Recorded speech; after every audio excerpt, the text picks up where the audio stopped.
speak on item 1 from a James Staples? Anyone? Item 1, request to speak on? Diocese of Representatives. Yep, that's me. Schaefer's. Okay, sorry.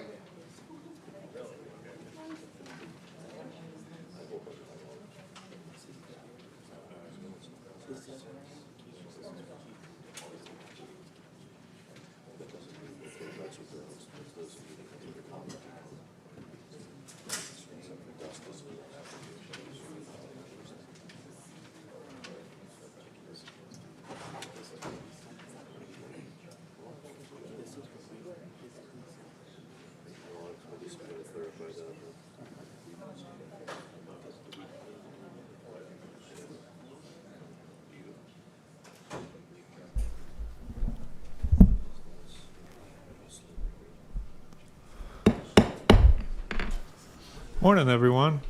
Welcome to the June 4th, 2026 Zoning Board of Adjustment meeting, starting at 7:01 in the morning. If any member of the audience wishes to speak to an item on the agenda today, there are speaker request forms located on the table to the left of the dais. Please fill out the request with the agenda number of the item you wish to speak to and hand it to the staff seated on that side of the room. The public hearing on item number 1, the approval of the May 21st, 2026 Zoning Board of Adjustment meeting minutes, is hereby opened. Motion to approve? Okay, Vince made the motion to approve those minutes, and Mike Quasny seconded that motion. Any discussion on the motion to approve? All those in favor, please say aye. Aye. Aye. Any opposed? Motion carries. Item number 2, 26VA011. I'll take that. Jessica? Item number 2, we're requesting to be continued at the applicant's request. So it will be heard at the June 25th, 2026 meeting. please. Okay. Thank you. And I'll second. All right, Mike Quasny made the motion to continue to June 25th, and Vince seconded that motion. Any discussion on the motion to continue? All those in favor, please say aye. Aye. Any opposed?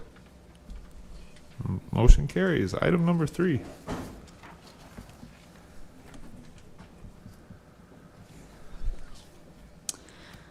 All right, good morning. Good morning, Chair and Commission. Item number 26VA012 is a request for a variance to allow a 6-foot fence in lieu of a 4-foot fence in a second front yard located at 1123 11th Street. This property is located on the corner of Clark Street and 11th Street, and the applicant is proposing to install 6-foot privacy fencing around the backyard area of this single-family residence. The zoning code allows for a 6-foot fencing along the rear and side of the property, but limits fencing in a front yard to 4 feet in height.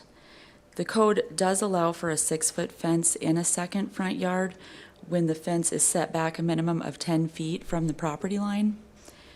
However, this fence will be located 4.9 feet from the south property line. Therefore, a variance is required to allow for a 6-foot fence here. This property is zoned medium-density residential and is identified on the city's future land use plan as urban neighborhood. This property is located off of 11th Street and Clark Street, which are both local streets on the city's major street plan. And this is a site plan showing what is being proposed. So the variance request only applies to the bolded fencing area to the south along Clark Street there. This is a 35.7-foot stretch of fence to be installed there along that Clark Street frontage. There are no site triangle issues with the location of this proposed fencing, and also no drainage or easement concerns. This is the proposed fencing material that will be used. And this is a picture of the home showing both sides on 11th and Clark. This picture really shows better where this proposed variance requested portion will be. This is the south side of the home along Clark Street, and the fencing will enclose that walkway portion from the detached garage to the porch entrance to the home off of Clark. And that is going to provide both privacy and security, as well as to help to fully enclose that backyard for pets. This is a picture looking to the west down Clark Street, and a picture of the front of the home from the east side. As you can see, there is an alley that runs along the west side of the property. So not only is it a corner lot, but it also does have alley access off the back. And this is just looking across the street to the south. All right, and then I'm going to go back to the site plan here.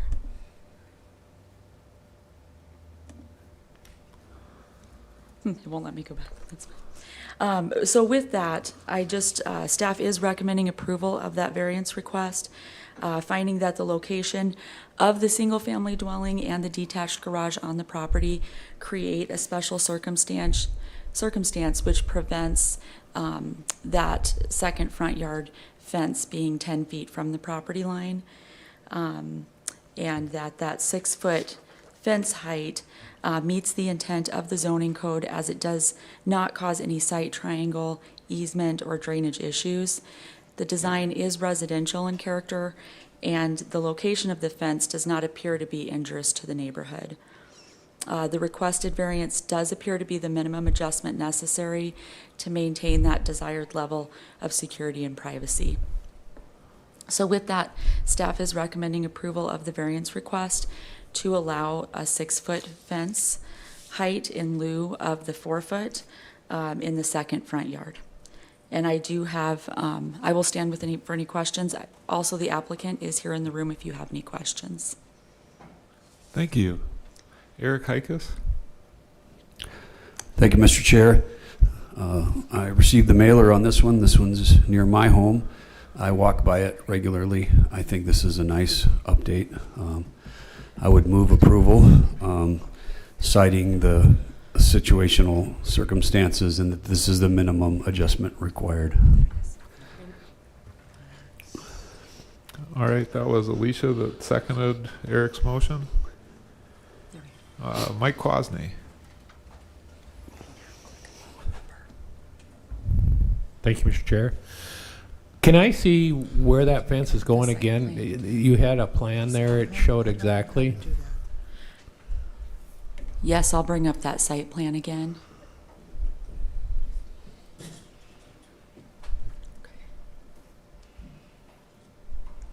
Sorry, having a little technical difficulty this morning. Just a minute. This one? Yeah. Should go back. It's not taking it. Let's go out, maybe, and come back in. Okay.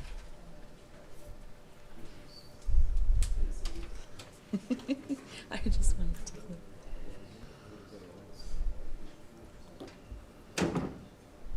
Oh. How did you do that? But it's only going forward, it's not going backward. Mm-hmm. That's what it was doing for me. Oh. There it goes. There we go. Just use the arrow buttons. Perfect. Thank you. Okay. I just wanted to make sure that it wasn't going out beyond the garage. I Mhm. didn't think it was, but it would be a site triangle from the alley if it was, so I just wanted to see that. So, fence looks great, so no problem. Thanks, Mike. Anything else from the commission on this item? The motion from Eric, seconded by Alicia, is to approve the variance for the fence. Seeing no other lights up, all those in favor of the variance, please say aye. Aye. Any opposed? Motion carries. That's our last item on Zoning Board of Adjustment today. I'd look for a motion to adjourn this meeting and move to Planning Commission. Second. All right, Karen made the motion to adjourn. Vince seconded that motion. All those in favor, please say aye. Aye. All right, we'll now start the Rapid City Planning Commission meeting for June 4th, 2026. This meeting we're going into at 7:10 in the morning. Again, if any member of the audience wishes to speak to an item on the Planning Commission agenda, please grab a speaker request form from the table along the left wall of the room. Fill it out with the agenda number of the item you wish to speak to and hand it to the staff seated on that side of the room. I'm also going to note we have a number of speaker request forms today. We're going to be running this like the city council where there's a 3-minute time limit on speakers. I believe the stopwatch will show behind me. You'll get to see that. And at the point where you hit 3 minutes, I'll start asking people to wrap up their remarks. Items 1 through 12 have been placed on the consent calendar today and may be approved as a group. Action will be taken on all consent items in accordance with staff's recommendation by a single vote. Any item may be removed from the consent calendar by any planning commissioner, staff member, or audience member for separate consideration at this time. The findings of this planning commission are recommendations to the city council. The city council will make the final decision with the exception of the following items. Item 11, 26 UR 008, and item 12, 26 PD 008. The Rapid City Planning Commission's action on these two items is final unless any party appeals that decision to the Rapid City Council.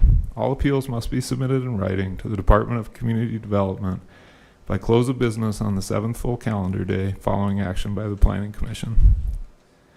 Are there any items 1 through 12 that staff would like removed from the consent calendar for separate consideration? It's 5 through 8, please. Okay. Are there any items, so that would leave 1 through 4 and 9 through 12 that any planning commissioner would like removed for separate consideration?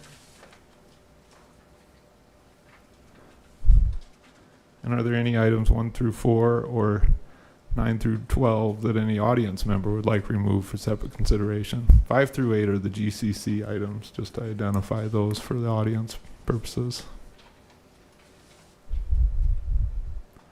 All right, the chair would then entertain a motion to approve items 1 through 4 and 9 through 12 in accordance with staff's recommendation. All right, Eric Heike has made the motion to approve those items, and Karen seconded that motion. Any discussion on the motion? All those in favor, please say aye. Aye. Any opposed? Motion carries. All right, item 5.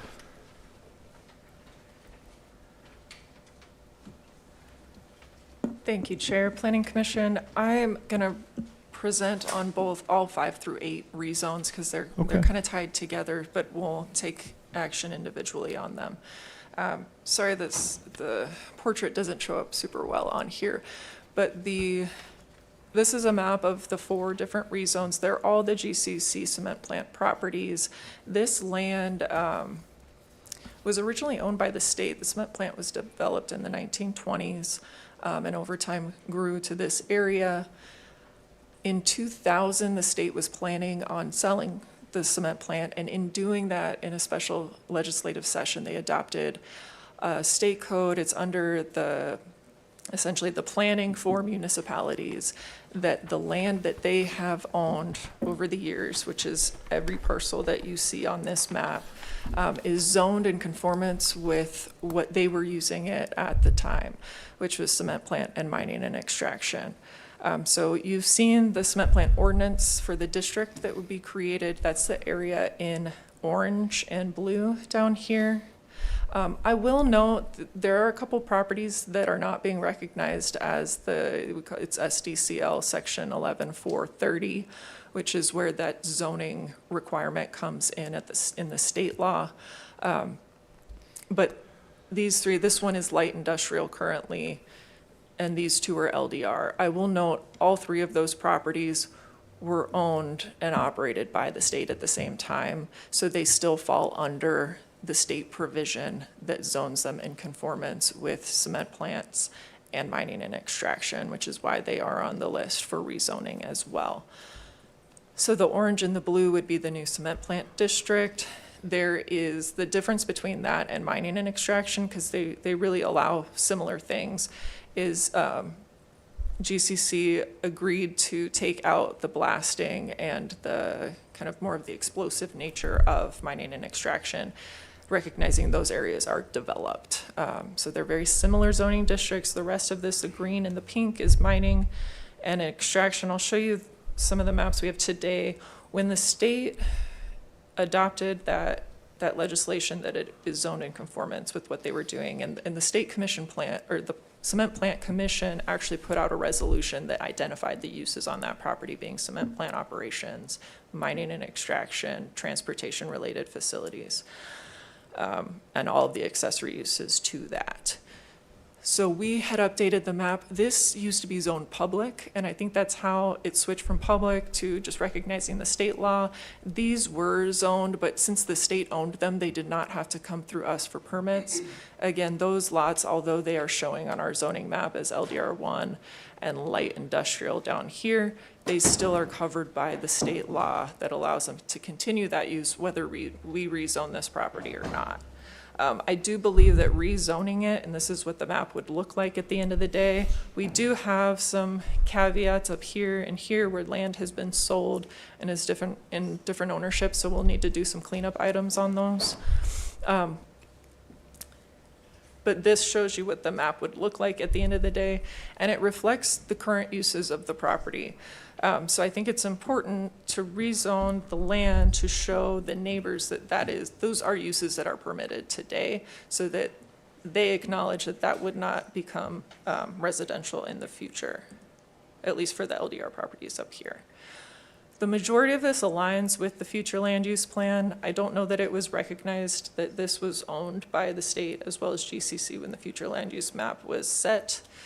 So that is the only one that is not aligned with the comprehensive plan future land use map. And you also note that there are a lot of future connections that go through this property if it's ever reclaimed and platted. I do want to go back for a second.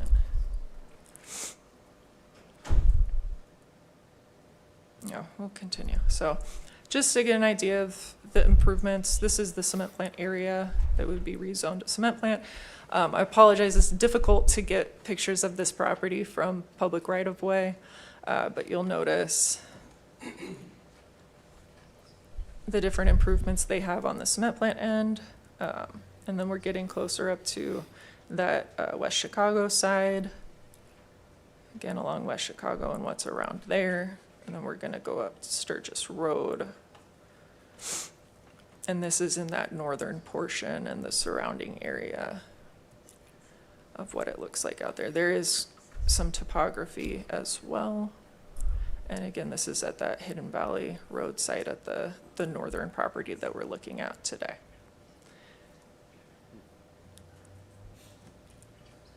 So I'm going to go back to the maps here.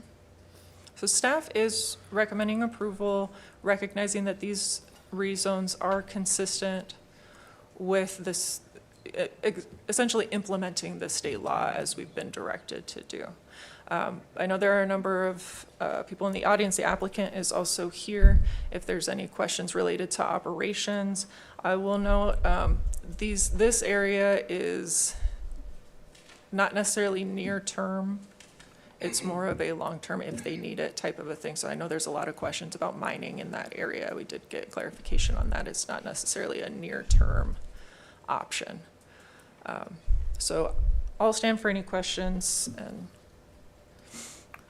All right, thank you.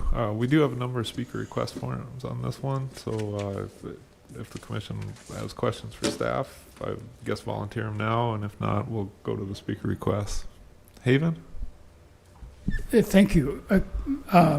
Maybe you could explain a little more this issue of the state law and what the city can do in light of the fact that there is a state law, I guess. I'm a little not quite clear on that issue. Yeah, so the state law says that all of the land that was owned by the state, once it's owned by a private business, since it has since 2001, they zoned it in conformance with what it was being used for. So all of the cement plant uses and the mining uses are today allowed on that property as if the state owned it and were able to do what they wish with that property. We're trying to reflect that in our own zoning code so that we can gain regulatory things like setbacks. There is noise, seismic, as well as the dust is regulated by the state, but it is called out in the code. So we do gain some regulatory factors when it comes to having a district in our zoning code that's applied to this land on top of the state allowing the uses in the first place. The two parcels here that are shown in pink are now zoned LDR, low density residential. Yeah, so on the zoning map, they've always been shown that way, but in looking at the deed history on those properties, they were part of the original sale of the cement plant, so that section 11430 still applies to them. And so if the zoning on those two lots stay low density residential, are they allowed to mine that property with that zoning? Mr. Chair, Vicky? so this really falls back into our legal non-conforming regulations. When the state owned this property and they operated the cement plant from the site, they could preempt us, and when they sold it in 2001, the new owners could continue on under the legal non-conforming status. When they wanted to do some improvements, they needed a building permit. We could not issue a building permit because we did not have a zoning district that said cement plant. And in working with them, and I must say Jessica's done an excellent job meeting with them at length to make sure that we are capturing the right zoning in all areas of the use that in many instances was initiated by the state and is now owned by GCC Dakota. And those two in pink have been a part of what the state owned and operated as a part of the cement plant. So again, that legal non-conforming status is what we have to lean into. For now, knowing that we are in a position where we need to bring this into compliance with our adopted regulations so that we can get some more regulatory control over all of this area. The zoning that has been brought forward would capture the uses that are there today. And just know that I think that's something that for the audience too, is that GCC is not proposing to expand different uses in different areas. It's just really maintaining the uses that are there today. And you mentioned the city having some regulatory control. Maybe you could explain that a little more. What if they would commence activities on these properties, what would they be required to meet with regard to city regulations? Absolutely. So currently, without there being a zoning designation on the bulk of this property, we can't apply the parking regulations, the landscape regulations, setbacks, height restrictions, lot coverage. We don't have the tools in the toolbox to do that. By zoning this to recognized zoning districts, and council did act on second reading to create the cement plant district itself, and a portion of this is being rezoned to cement plant district. We now have the ability to ensure that as this property continues to improve over the years, it's meeting the same regulations that all other properties within the city have to meet. right, thank you. Alicia? Thank you. I wanted to disclose to the other members that a neighbor did call me on this this item, and they expressed concerns around the time they were notified, and they also live adjacent to the portion that Haven just mentioned. So it's not item number 8. So I'm wondering if you have any images on Hidden Valley Road, and to learn a little bit more. It seems like this one, since it isn't consistent with the comprehensive plan, and just thinking it's tricky to, rezone something that is existing for residential use. She also stated concerns around kind of what you mentioned, Jessica, with just thinking about noise and seismic activity and dirt. So kind of wondering, that particular one of these 5 through 8 seems the trickiest for me in terms of this rezone. Lisa, do you mind, can I ask that we take these, we got a presentation on all 4 of them. If that's on, particularly on 8, Okay. maybe we could run through the speaker requests, because I sounds think good. they cover everything. Okay. And then we'll run through 5 through 8. Sounds good. If that is okay with you. Sounds good. Mike Kwasny? Thank you, Mr. Chair. Vicki, you said this is cement, you called it cement plant district. That seems like it's a new type of district. How's that compared to any other district, or what's different that it has cement plant district versus industrial? Or Mr. Chair, Vicki? Jessica, could you put up the graphic that shows the actual area of the portion being rezoned cement plant? So when Jessica was working with the new owners, there was a lot of discussion about whether or not that should just be heavy industrial, because you could do those kinds of uses in heavy industrial. But this is more limiting because it's specific to cement plant activity, whereas heavy industrial, as all of you are aware, has many other uses that could be allowed. So to their credit, they wanted to ensure that the uses that are existing on the site today are what's preserved and captured to come forward. So that is the reason why we created that cement plant district. Planning Commission, you saw it probably 2 months ago, and then it's been to 2 readings to City Council since then. But this is the outline of it. And can you just use your cursor, Jessica, to see where the residential lots are? Are they shown on that graphic? Are they further to the north? The Hidden Valley is much further to the north on Okay. Sturgis Road. So they're adjacent to mining and extraction, which are the other rezones. the only thought that I had was that we have some requests, and if they understood why there is a different district and what the difference is, how that would affect them is why I brought that up. It's a good question.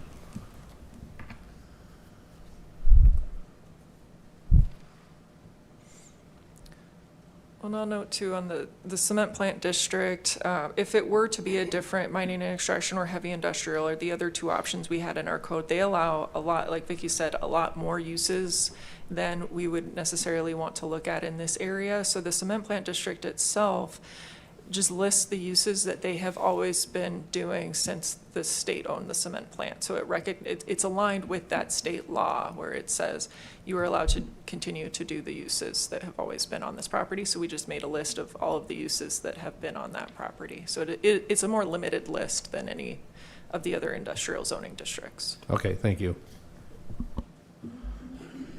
Kelly? Thank you. Just a quick staff question. So this has been legal non-conforming from 2001 until today, is that correct? So when they were to build in the past, how have they been able to go about the permitting process, QC, inspections, et cetera? Who had oversight of all the construction up until now? And how does that contrast with the cities? I support city having, sway over this. So how does it contrast currently? What have they been doing up until today, contrasted with what the city's going to do? So from 2001 until recently, they've just been maintaining the operation, and that operation itself has to meet federal and state regulations. And so that's been the oversight for the operation. When they're looking at that structural expansion, that requires the building permit, and that's when it came to our attention that we didn't have the ability to issue a building permit. Gotcha. So it'll still have federal and or state oversight? But then Correct. the city will just issue permits within their, okay, that makes sense. Thanks. I can't help myself. There was an enormous expansion there 10 years ago. I mean, one of the biggest cranes in South Dakota at the time was located there for a year. Was that not permitted? Was that just done at their discretion? You know, that could have very well been an error on our part, where we did issue a permit without working through this, but we get better every day, and our new skilled planners don't let those things slide that maybe in the past would have gotten through. Gotcha. Okay. Vince? Well, thank you, Mr. Chair. Whoops, sorry. Oh, thank you, Mr. Chair. No, I guess my questions are on the same line, as what Haven has been asking, or what we're asking for. When we talked about this was approved back in 2000, it was recognized that the property at 4245 Hidden Valley Road is adjacent to a land zone for residential use. And what kind of considerations for mining operations that above ground and below ground were taken at that time when no other changes or protection was made for that property? Yeah, say, if we can have the applicant speak, I don't know if you guys. Can you repeat it for them? Sure. please? Well, what I'm saying is that this was reviewed, as we've already pointed out, we understood that land was adjacent to residential property. But all of the property, at that point in time, we also have to respect the property's expected use, which had included the area's dust and noise regulations. And I'm wondering what was reviewed at that point in time, because we are here today revisiting this issue again. Oh, I don't think it's here. Well,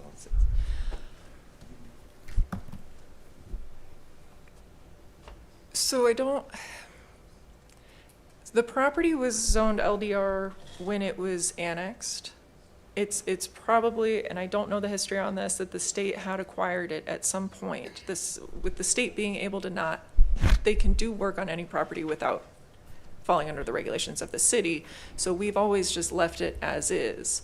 But it was if you look at the deeds, all of those properties that are shown here have the same deed on them, which means it falls under that state law that zones it in conformance with the mining, cement plant, and transportation uses that were identified by the State Cement Plant Commission. And so we were looking at it from that angle of these uses have always been allowed because the state was always either planning to do them or was doing them in some part.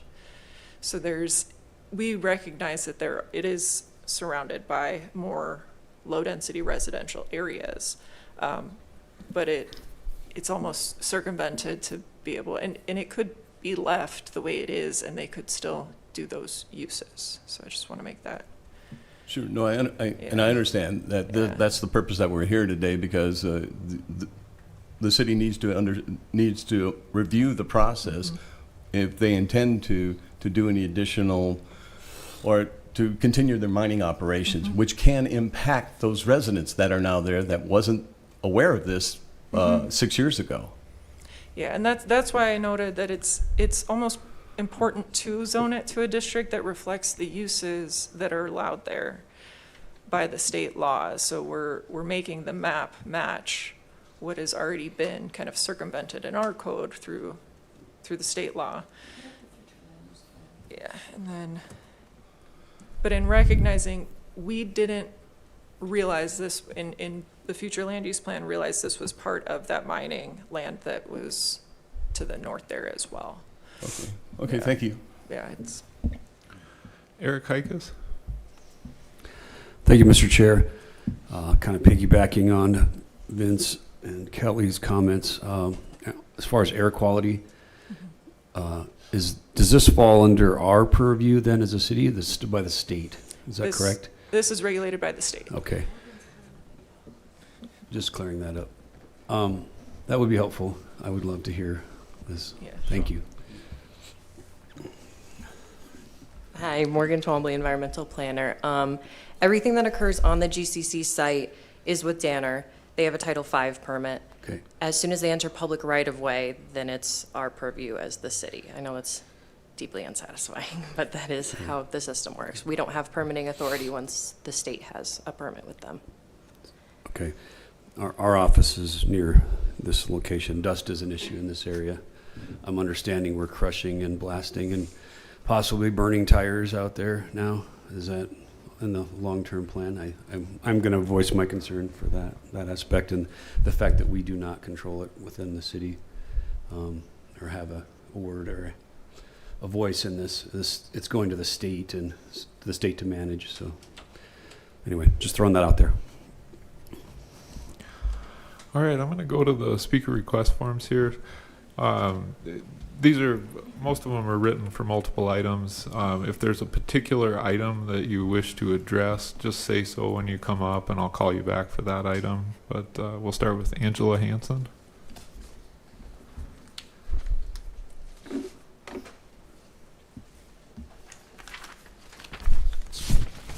Good morning. I live at 5524 Hidden Valley Lane. And so I wish we could leave the schematics up just so I can show Hidden Valley. I've lived there for 16 years. I'm a little confused of what they're talking about as Hidden Valley Lane, as that was always the way that it was. If you're looking at Hidden Valley Lane, or Hidden Valley Road, to the right of that, there always used to be an old farmer that owned that.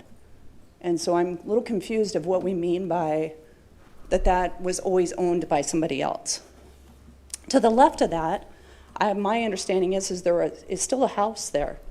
I believe that land was purchased. If anybody has any direction on that, that would be great. As far as the road goes, is the road going to remain open for Hidden Valley Road if both sides of it are now owned by GCC? That's my other concern. The blasting in the area, I live at the very top of the hill on Hidden Valley. My backyard is Pete Lean's quarry. We have blasting at all hours. I was woke up this morning at 4 a.m. by the siren going off down the road. And also we have trucks. They built a road back behind our home, and we have trucks going up and down that dirt road. It is a constant dust, constant. My house is 1968, and we have no air conditioning. So we have to leave the windows open in order to be able to cool the home. And so we have got a constant dust in our area. It's very concerning that it's just going to be additional dust control, additional blasting. I'm worried about our water district. We have a very small water district up there. It's called Hidden Valley Water District. I believe there's 18 to 20 people that are on our district, so we also have encumbrances on that. My biggest concern, though, is Hidden Valley Road. So if Hidden Valley Road is going to be taken away from us by implementing both sides of that road into mining, then we're losing our access to Sturgis Road. And we would have to go down by the cathedral, that whole area, or I'm sorry, I'm not saying that right, cathedral, but down by the monastery and the Good Samaritan, and go all the way out in order to be able to access Sturgis Road.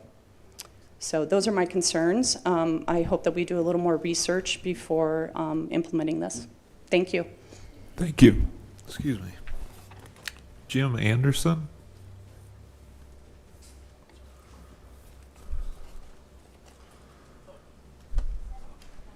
Good morning, Council. Jim Anderson, Rapid City resident for 30-something years. I actually work at the cement plant as the process engineer.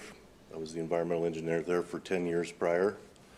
I filled out the speaker request form in case there were any questions you had that I could answer. Okay. Thank you. We may call you back up. I'm just going to run through the rest of the public comment. Eric Hoon? Oh, I see you got 4 any questions on there as well. Exact same for any questions that we may have. Yeah. Gotcha. All right, thank you.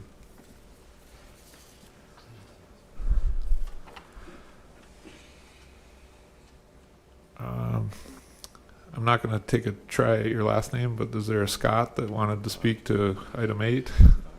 Yes, thank you. Maybe you could give your full name once you're up. Sure. My name's Scott Armstrong. I'm a local attorney here. Some of you already know me. And I have been a property owner in vicinity just south of the Hidden Valley property for about 30 years now. So a couple of things. When we start talking about legal nonconforming in 11430, my reading of the statute is that any land that was not owned by the cement plant in 2000, when it was sold, does not fall under the purview of the statute. The 4245 property, Hidden Valley Road, which, by the way, I tried to research it online. The physical address doesn't even seem to exist. We're trying to do a chain of title research to see who actually owned that land in 2000. Obviously, 11430 was in anticipation of the sale to Guanacasto Concrete in 2001. I have a number of concerns, and even if Guanacasto, or excuse me, the state owned that property in 2000, that land has changed significantly in the last 26 years. We have a gentleman here from the diocese that wants to speak to the fact that he owns the school there. There is senior housing that has been developed there. There's a subdivision that has gone up back in that area to the south of it. And for years, I have had to deal with what can only be described as an ongoing public nuisance by Hills Materials and what is now Simon. And they have been reclaiming their property. They had a 5-year reclamation plan that was approved 15 years ago, and they're still not finished. There's a number of concerns regarding this use. The use that I recall from the Hidden Valley Road property, I've never seen anything there but a wheat field for years. And then a few years ago, a Quarry 2 sign went up, maybe 2 years ago. So in terms of consistent with its existing use, well, its existing use looked like ag, low-density residential at the time. I have a couple more comments to make. I see I have 15 seconds left. I don't know that I can make them in that amount of time. I would just ask for an extension of my time. Unfortunately, we're going to keep rolling through this. We will try to get you back up if one of the commission members has questions for you. How about that? That's fine. Obviously, I'm asking that specifically the 4245 Hidden Valley Road property, I'm asking that it remain low-density residential. It's consistent with its existing use, and there's a lot of properties that are going to be affected by this because these guys don't stop until they hit the groundwater. Mr. Armstrong, thank you. Thank you. James Schaefers.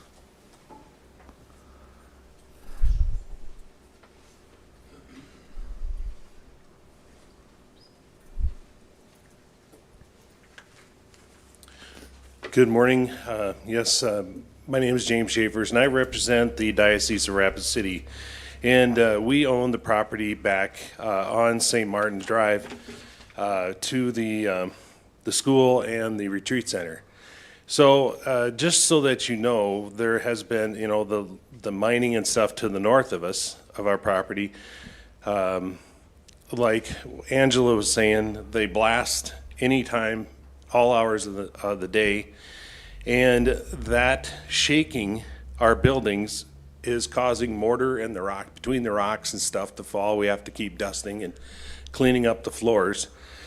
So the closer they get and everything like that, it's just, it's a continual problem. And the dust for the school and the kids and the retirement center, I would just assume, we would like to see it stay minimal density residential instead of more mining. So I yield the rest of my time to Mr. Armstrong. Thank you. I don't know that we necessarily allow that from the audience, but such is life. Lilius Jarding.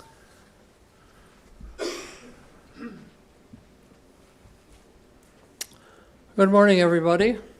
My name's Dr. Lilius Jarding. I live fairly near to the site, within a mile. I can hear the operations from the Simon property. I have a couple of comments, and some of them have been sort of covered a bit, but the wording that I heard from staff was that they were talking about bringing the land into conformity with current use. They were talking about make the map match what is already there, and they were saying this use was always allowed. That is not true for the property west of Sturgis Road. As you saw from the pictures, that's open land with trees. So those statements don't fit here. Maybe they fit other areas, but not the area off Sturgis Road. I'm sort of wonder why, and this wasn't totally explained to me, why this process waited 26 years for somebody to try and do it. That shows me that it's not urgent and that this is a decision that could be put off pending more information, such as the legal issues that Mr. Armstrong raised.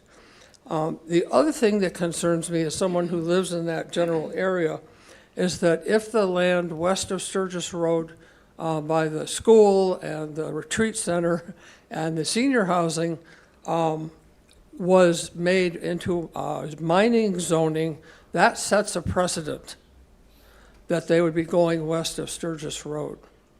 And the neighborhood lore is that the outdoor campus area, which is right to the south of that and west of Sturgis Road, was going to be developed, and the developer decided that that would not be appropriate use of this land west of Sturgis Road because residential development has occurred around the area. So those are the immediate concerns that I have about this this particular property between Hidden Valley, St. Martin's, and Sturgis Road. I don't want to see mining move further west into our neighborhood, and I think stopping it where it is probably the best use. So I'd like to ask that this decision be put off until we have full information, and if that's not something that you would like to do, that part of the project stay low-density residential. Thank you. Thank you. All right, that's our last request on these items. I guess I'd request maybe we could put up the land use plan, or not the land use plan, but the one that shows where these applications are located. You know, they're the different colored map, and then we can start with item 5, and I think it'll help to take these separately at that point. So we're item 526 RZ008 is the yellow to the lower part of the map. Am I correct? Correct. Do you want me to pull up the map just for each one as we go through them? If you have that, that'd be great. Mr. Chair. So listening to the comments, because we always appreciate when the neighborhood shows up, it's important that we work well with our applicants as well as the community as a whole. So the rezone applications, there is the rezone from LDR to mining and extraction that is the eastern lot that is currently nestled amongst other mining and extraction. in that one application to LDR1, they are proposing to rezone 2 parcels from LDR. My suggestion on that one, and I know I'm jumping out of turn here, but I think we should continue that item, get with the applicant, and see if that western lot, if there isn't a better rezone than mining and extraction for it. The other comment that was shared with the last speaker is that sliver, and Jessica, is that the cement plant district where there's just a sliver on the west side of Sturgis Road? I'm sure it's a remnant that's attached to what's on the east side. Correct, it's part of the parcel. It's this one. This area is an unplatted balance. Well, it's basically the road subdivided a quarter section. So this sliver as well as this side of the road is all one parcel. So that's And why again, they're included. I see opportunities to visit with the applicant to see if there might be a better designation for those 2 areas. And then just quickly addressing the comment about if they own property on both sides, would that have an impact on Hidden Valley Lane? Rezoning something does not change the public's right to use that lane. Tanner did go out and look. We've got section line that reserves that right, and then there's other dedicated right-of-way in that area that preserves that street networking that is there.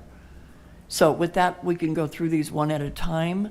But again, I see that there might be room on those 2 applications that maybe we sit down with the applicant and try to come up with a better solution on those 2 parcels. All right. So item 5 is what you see before you. I was going to pull these items anyway. On this one, my concern is what's along West Chicago. And I guess my question after hearing the presentation is, these parcels, is it quite clear that these are part of that SD 11430 parcel that the state was able to decide? Because these aren't being changed from anything, are they? An underlying zoning? Correct. Right now on the map, they show as the cement plant district. And these were all part of the land that was owned by the state and sold in 2001. Okay. They did acquire a property down here that we had left out of this process, which is currently light industrial as well. So it's just, I went through a ton of legal descriptions through from annexation through the sale of the property, and that's always been part of it. Okay. And Mr. Chair, kind of leaning into what I think you were inferring, that parcel that they did purchase that abuts directly onto West Chicago, we did not want that to be cement plant. We wanted there to be other development between that street and the cement plant activity to serve as a buffer, because we do have some high-end development in this area, and we wanted to make sure that we were minimizing that impact to the greatest degree possible. Yeah, and I think what we saw in the old Birdsell Sand and Gravel office recently is the kind of perfect thing, just a lighter intensity use in between a major roadway. But I guess if we don't have the choice, that's one way to look at it. Mike Kwasny? Thank you, Mr. Chair. I guess the question I have, doing the rezoning, it doesn't change what they're doing. Is that correct? Because we're controlled by the state, so whatever rezoning we do, changing this to cement plant, we really can't change what they're doing. I like the comment about the buffer zones, keeping those in place. I like, I guess the concern is it sounded like the state has control and we're just kind of just making this zone. I'm a little confused on where the city then comes into play. Mr. Chair? Vicki? So there are certain permits that the state has authority over. And some of that mining activity itself, the air quality portion of it, they have control over that. But by putting a zoning designation on it, now we can start implementing other regulations as well, like hard surface pavement and landscaping that might be required for additional buffering. Today we don't have that ability, but once we rezone this from a no-use area to the newly created cement plant district, it will give us additional regulations that currently we do not have. Okay, so for example, the two partials that are LDR, you commented that you'd like to go talk to them and see if we can. I'm sorry, could we wait till item 8 to do that? I know we all want to get to that one. Okay. Well, the other question I guess I have is and I guess maybe it's on item 8 also, is the left and right. It was brought up about the housing and the fields that were there. So was that on item 8 as well? Okay, I'll let it go then. I promise you we'll talk about it.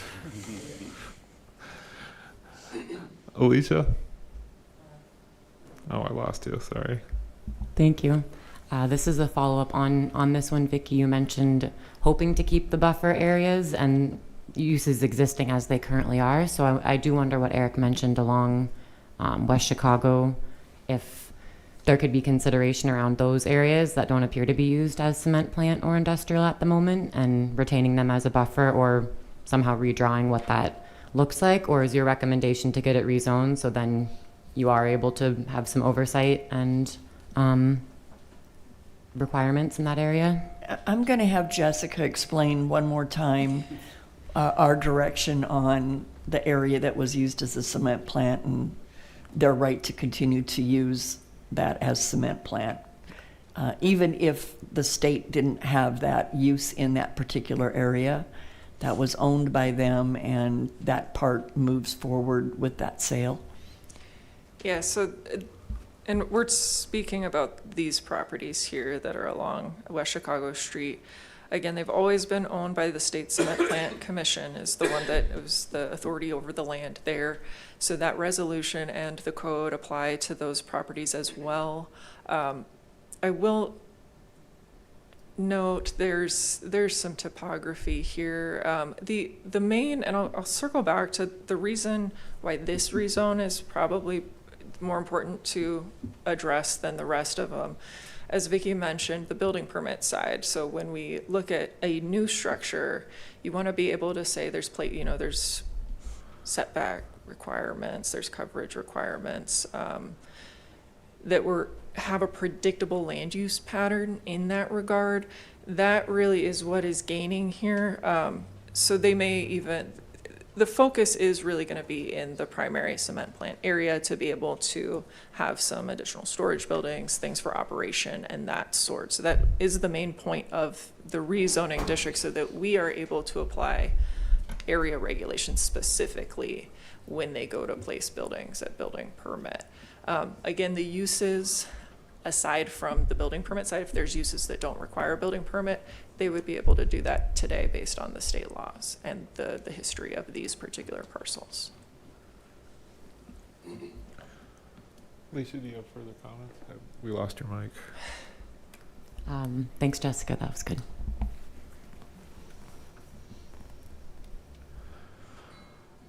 All right, on the item 5, the change from the codified law district to the cement plant district. Other questions or comments from the commission? I guess I'll just say, my read on this is that we don't necessarily have a choice on what the cement plant does with these areas. I would just ask them, please consider instituting a buffer zone, and make it be as good a neighbor as you can to that neighborhood to the south of West Chicago Street. Karen?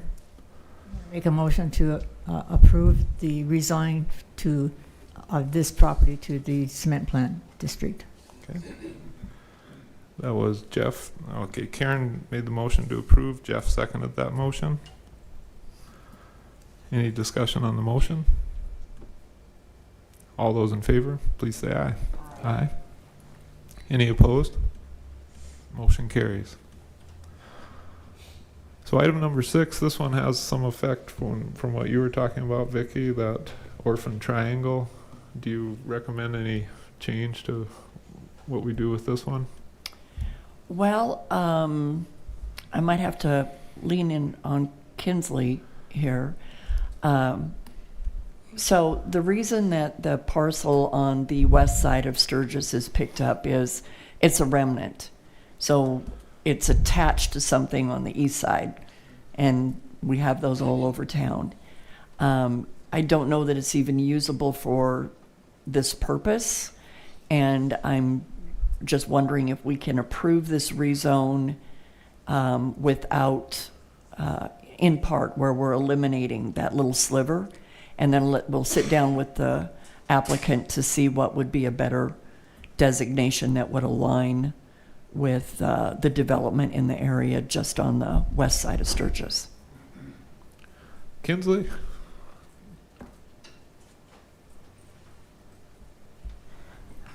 I don't know if there's enough in the legal description to be able to take that out. I guess that would be my question as to what it shows up, if it shows up as the remnant or if it needs a meets and bounds or something like that. I think it would be the legal description of the parcel less or being that west of the Sturgis Road right-of-way is what I gathered.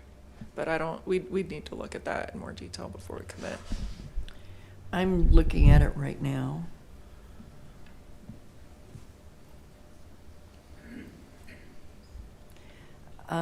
A suggestion would be, if you're inclined to approve it, it would be to approve the application less that portion located west of Sturgis Road.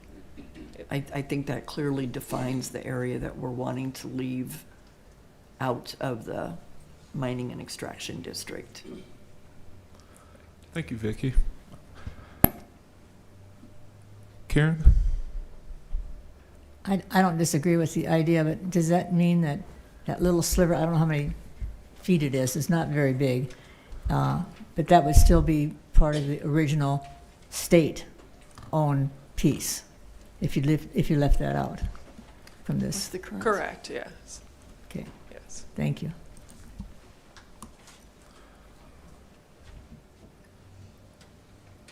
So this is one of the pieces when I intended to pull these items that stuck out to me. I did a rapid map pull of dimension. I think rapid map, which is not accurate, I know. About 130 feet deep on the widest side, goes to nothing. I'm not sure of the length of it. Are there area regulations? Because you're going to mining and resource extraction with this one. Are there area regulations or setbacks to what would be low density residential, I'm assuming, surrounding it, that would prevent any use of this if we change it to mining and extraction? It would be extremely limiting. And then in addition, just state regulations on how far back you have to be from right-of-way. So, again, I think looking at what's the zoning to the south, it looks like there might be a residential component on the very southern portion of that triangular shaped piece that might be profitable for the applicant if they looked at doing something with it in that regard. Sure. I support the idea of sort of using Sturgis Road as a dividing line. However, if it's better to change the zoning to something that almost prevents use of that mining zoning, I could also see an argument for that. So that's my 2 cents. Mike Kwasny. Thank you, Mr. Chair. Along Sturgis Road, they're mining on Highway 16. They've got the rock quarry and they were required to have a buffer of sorts where you couldn't see the mining actually taking place. Is the same thing here? They're not required to have that buffer there so that you can't see the mining along Sturgis Road? So the mining and extraction district has a landscaping section that calls out that the yards, meaning we did check that's 35 foot for setbacks in this. So within that 35-foot yard, generally they would need to maintain some sort of landscaping, buffering, screening. But there's not a set, it has to be this big, you know what I mean? So it's more just recognizing that those areas that are along the right of way as well as around the buildings should be landscaped and kept neat, is the way that it reads. If they do, and realistically, landscaping and buffers are triggered by building permits. I don't know that there would be anything on here that would really trigger a solid requirement for coming in and redoing all of those areas with buffers. Okay. So it feels like we're kind of hoping that they're good neighbors and they take care of that. One of the things when the state owned it, we actually had some control on it because we could vote who was in office and so forth. Now the state has sold it to a company. We no longer have that control. So it's a different animal once it was sold. So it's kind of strange that they would have that they bought all the same rights. To me, it feels strange. Because now we're dealing with a business. When the state owned it, we did have control. The city did have control. The people in the community had control. Now we no longer have that control. So that's a little bit concerning. So I guess we have to go back to hoping that the people that own it, the business, is a good neighbor. So I would hope that the buffer along Sturgis Road is something that is taken care of, and hopefully we can work out something on the sliver here. So, Eric Hikas? I'm sorry, Mike, were you, okay. Thank you, Mr. Chair. You finished, Mike? Okay. So I see the value in the planning tool. I don't have issue with that, the rezone. My issue is with the air quality. The precedents that we're setting there. Also, I'm going to be a little bit critical of the state. I don't think they're doing a great job in managing that here. I think we would do a better job. I know that that's not what's on the table right now, and this is not what we're discussing, but having this amount of dust and issues right in our city is a concern for me. So can somebody speak to that, or should we just leave my comments there? That's my question. Right. Thanks. I don't know what to tell you, Eric, other than probably have to call your state senator and state representative. Mike, Mr. Chair. Okay, Vicki? Just for information, we do hold meetings, air quality meetings, and the state participates in those meetings as well. And they seem to be very open to work with Rapid City. Morgan Twombly, our environmental planner, has created a very workable, productive relationship with that team. And so if we did receive a complaint from any of the neighbors, any of you, we would contact Danner and let them know that we have a problem. And they have air quality requirements that they are trying to meet and maintain in the state. And so when they do have a violation, that looks bad on all of us when we don't address it promptly. And in our regular meetings, every time there's an incident that does peak an allowable or acceptable amount of dust palliatives, it gets discussed in detail. So I think they are watching. I just don't know that they're as reactive as our air quality representative is in the city. All right, item 6, other questions or comments from the commission?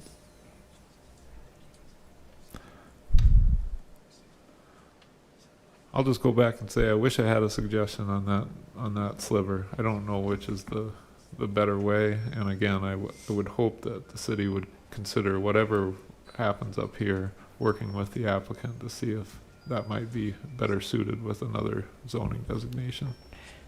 And Mr. Chair, if it does get approved for that portion, for the legal description, less that portion located west of Sturgis Road, we will sit down with the applicant to see what is actually a better plan to actually bring value to that property for them as well. Because just with the setback requirements and buffering requirements, there really isn't much they can do in regards to mining and extraction on that. There's a higher and better use for that property, I believe. Okay. Vince? Thank you, Mr. Chair. If I could just get one more bit of a clarification about it. So the city wants to work with the applicants based on this sliver that is on the west side of Sturgis Road. So if they have access on the mine side to get to this sliver, they can create their own road in and out of that area? Is that correct? Can they access that sliver from Sturgis Road, is what I'm asking? Correct. The access would be off Sturgis for the sliver portion of it. There's some topography there on the east side. They access that road from other internal roads. So I don't know that there would be some crossing that makes sense there. Yeah, I hate having to redesign this, from the dais here, but I just want that confirmation because we have other items that are going to come up and I want to be consistent. So that's why I'm looking at this and wondering, other than if this is now zoned and we now have to say how they beautify it or don't, then that's where we have additional input. Am I correct? Or the city will have additional input on how that gets developed there? It would be the standards of the mining and extraction district. As I mentioned, there is some level of landscaping to be able to have to landscape the yards adjacent to the right-of-ways.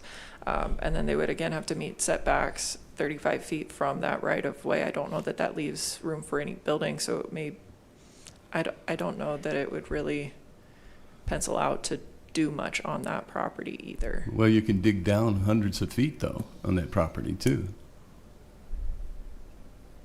Mr. Chair, to speak to one of the things that Vince said, that graphic, by the time you highlight the boundary, Sturgis Road, State Highway, right. Take away the yellow outline, it goes right through that parcel. That doesn't change. That's going to separate the west from the east, and it is a significant right-of-way that goes through there. Mm-hmm. So what we've indicated is a suggestion may be to remove the western portion from your action today, and we'll go back and look to see what would be a better land use for it. And then everything on the east side of Sturgis would be, the mining and extraction would be limited to that area.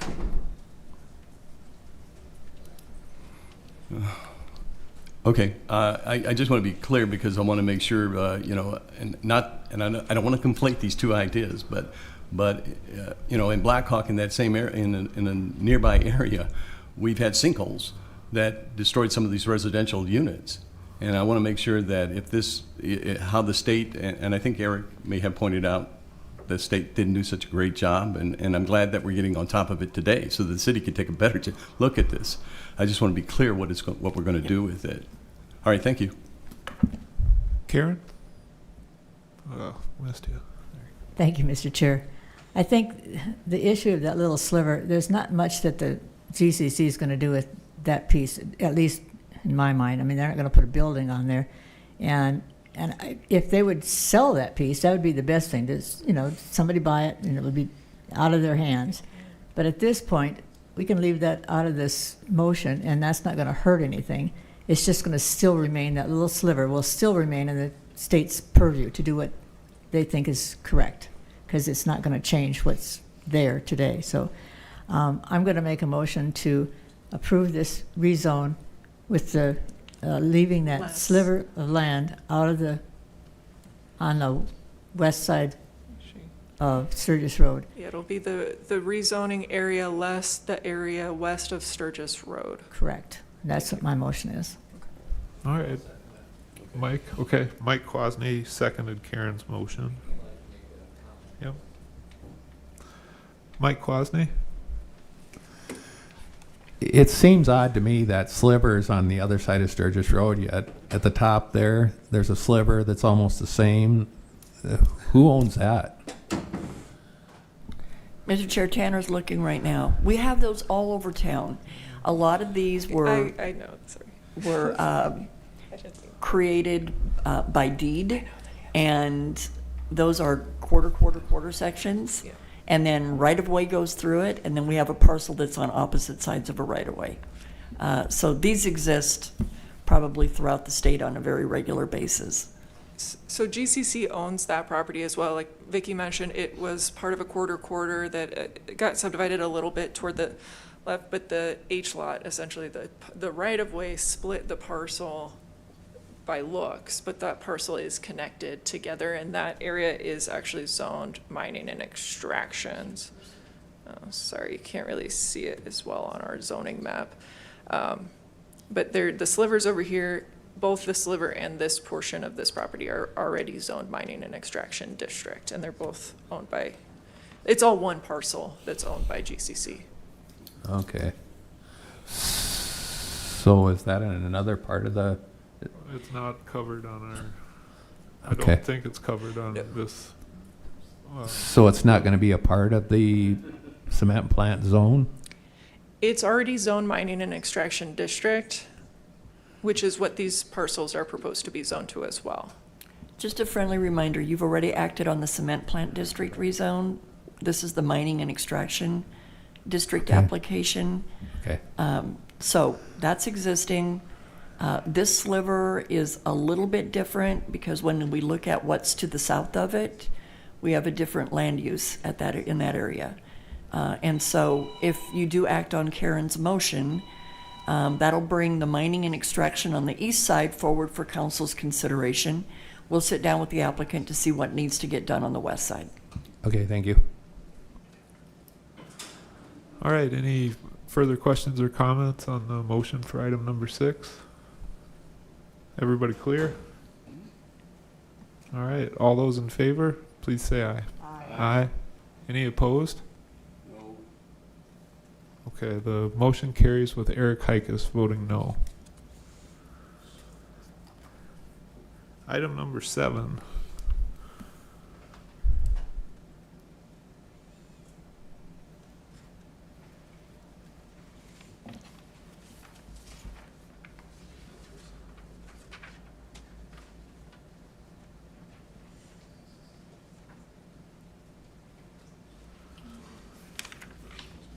So item 7, this one's zoned light industrial currently. It's just a small parcel that had an existing zoning. Is that correct, Jessica? Where?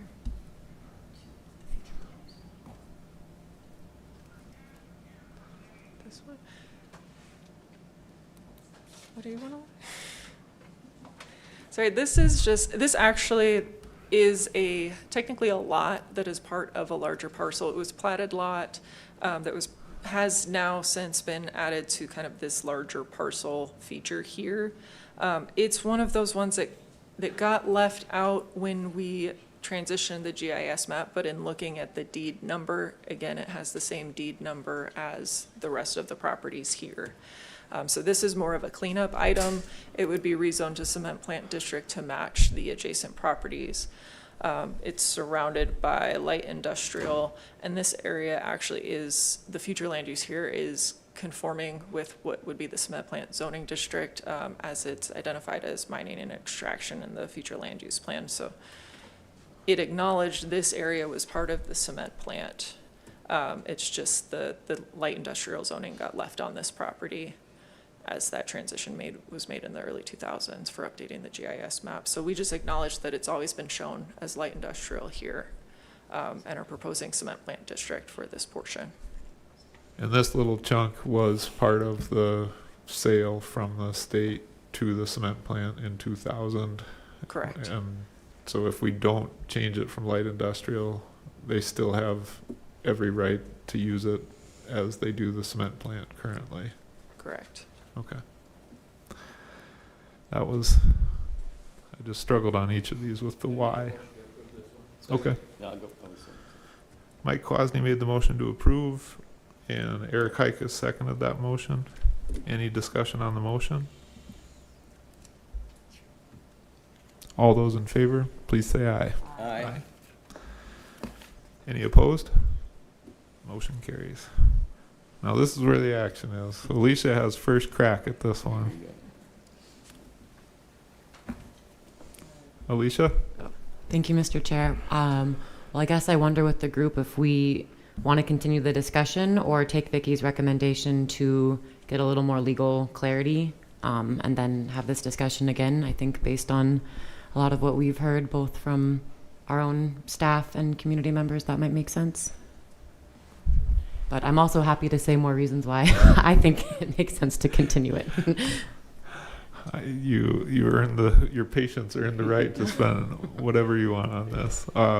I guess my question for Vicky on this one, and maybe the commission as well, that orphan parcel out in the existing quarry, is there any reason not to change that one?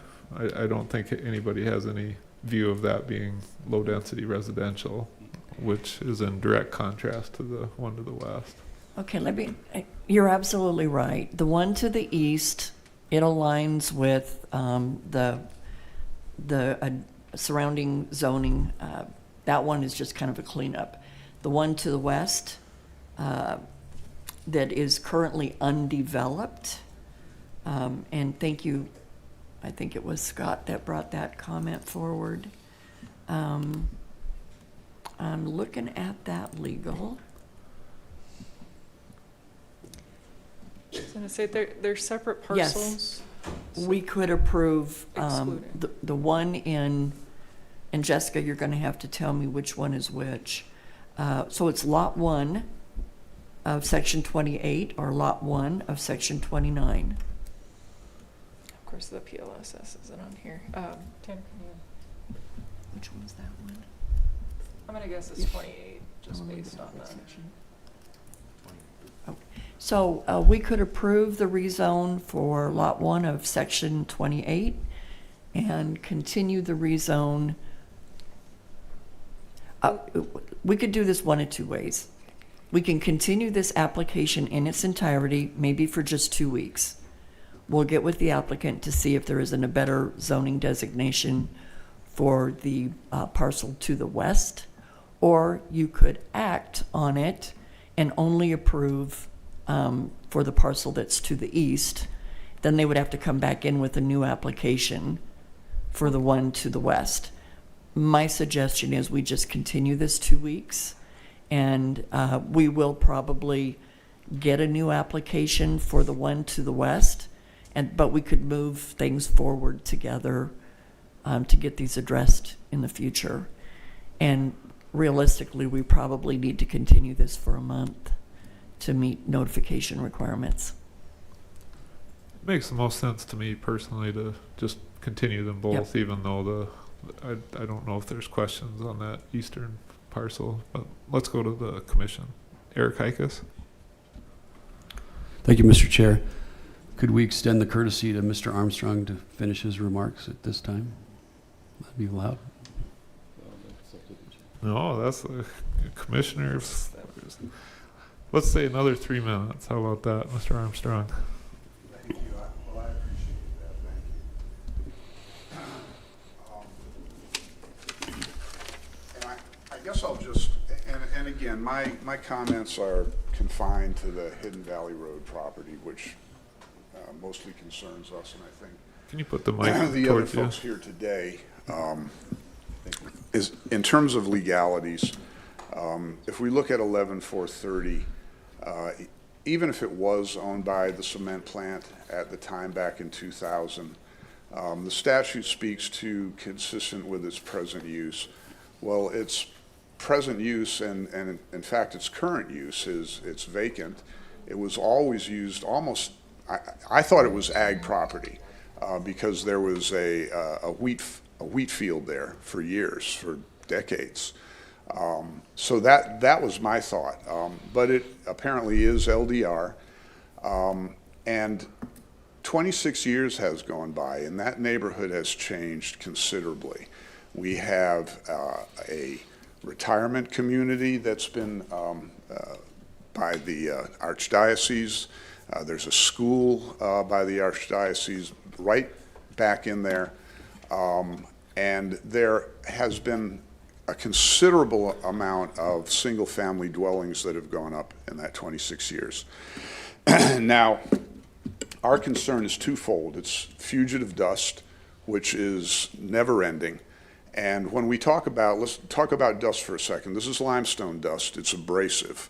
It's abrasive, and under PM5, it goes directly into your bloodstream.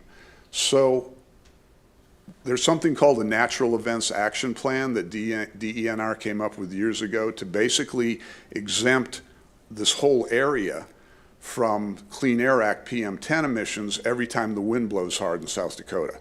So that's, when we talk about oversight, that's an issue. This dust literally causes damage to residences. It washes off your roof and literally takes paint off of your home, aside from the health issues. The other issue is these folks uniformly, they will quarry all the way down to the groundwater. So we have all these little spontaneous lakes and ponds going up, which create a couple of issues, right? One is potential groundwater contamination. And the aquifer is just like a big river that runs underground. Everybody in that neighborhood has wells. There's been a lot of problems with well pumps going out because of the explosions and all the particulate matter that the well pumps have to deal with. And the huge amount of evaporation that occurs from these pools during drought years. Everyone in that neighborhood is concerned that more construction, more quarrying, more groundwater compromise is going to result in wells failing. And if you don't have a well, your property is worthless. And so we're just asking that this particular parcel stay zoned low-density residential. And I think the petitioner, by the time we figure out the setbacks and everything else, there's really not a lot they can do with it except go down. And, that is our concern, that they're going to be in the groundwater. So I appreciate your time. Thank you for some more time to address you on this issue. And those are my thoughts. Thank you. Thank you, Mr. Armstrong. Mike. Mr. Chair, just for clarification, if it is your desire to continue it, the meeting we suggest that you continue it to is your July 9th Planning Commission meeting. All right. Thank you. Mike Kwasny. Thank you, Mr. Chair. I hope we can figure out something on this. I would make a motion then at this time to continue until July 9th with, and I hope, in the community, I think a lot of us didn't know that the cement plant owned that per se, that the state owned that, and we've developed that. There's been a lot of development over there, so I hope that there's something that can be worked out to make it better for our community. This being in the middle of Rapid City, basically, it gives it a little different environment. And I understand that a lot of times the company has something that a quarry that they have the opportunity to mine. They like to do it because there's limited, it's part of business, but at the same time, this is right in the center of our community. So hopefully we can work something out and we'll go from there. Second. Okay. Eric Heikus seconded Mike's motion to continue to July 9th. Kinsley? Thank you. I just wanted to give a little more context on the resolution that was talked about earlier so that Mr. Armstrong and others understand what we're working with. So there's obviously the state law that we've talked about that talks about the use 11-4-30, but there was a resolution of the South Dakota State Cement Plant Commission, and it specifically said that as of December 28th, 2000, the state of South Dakota, by and through the state Cement Plant Commission, was using all of the Pennington County, South Dakota real property owned, leased, or otherwise held by it for mining and earth resources, extraction, and related processing operations, and for the manufacture and sale of several types of cement and related businesses and uses.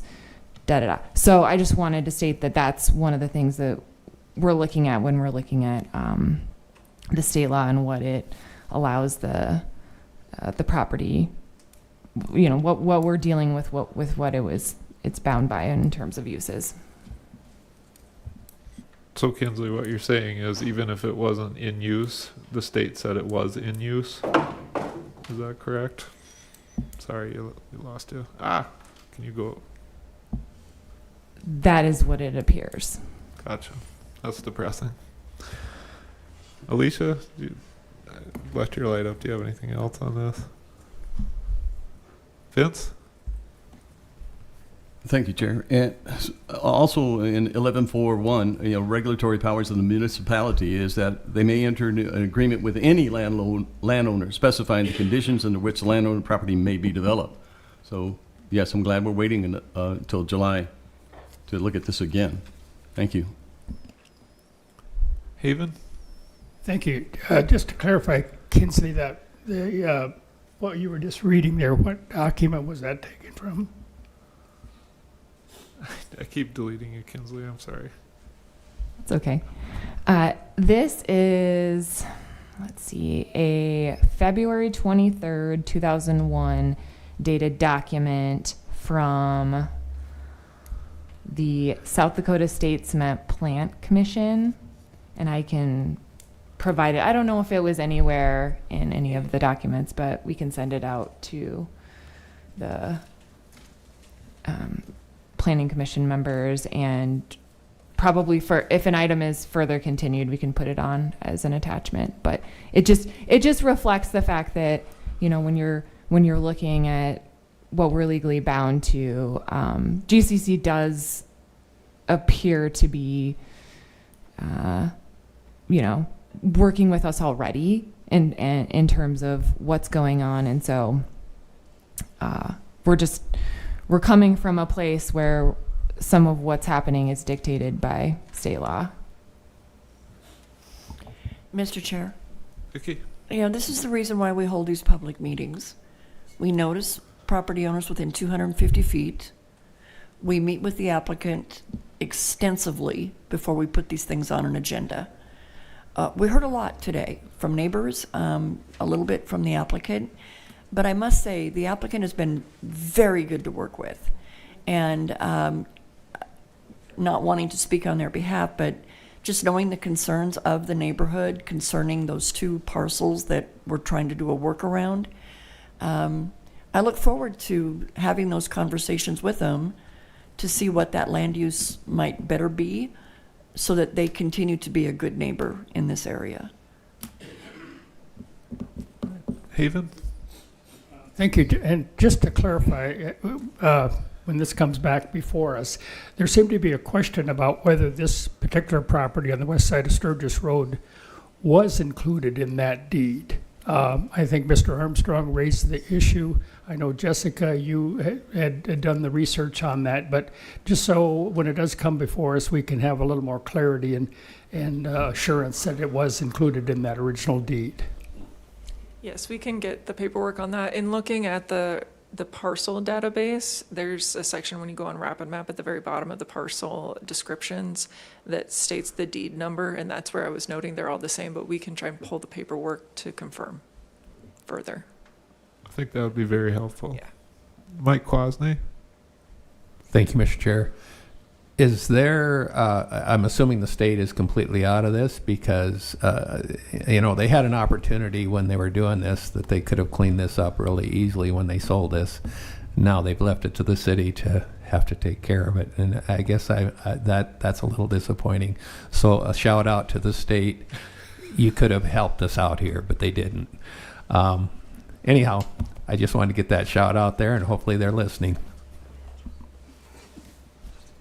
Appreciate it, Mike. The motion on the floor for item number 8 is to continue till the July 9th meeting.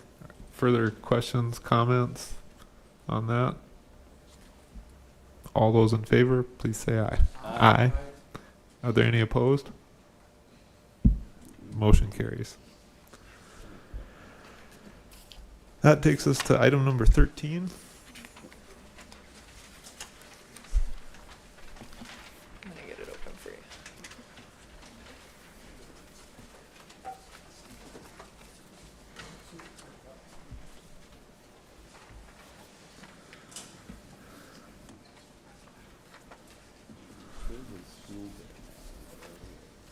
We've done it backwards.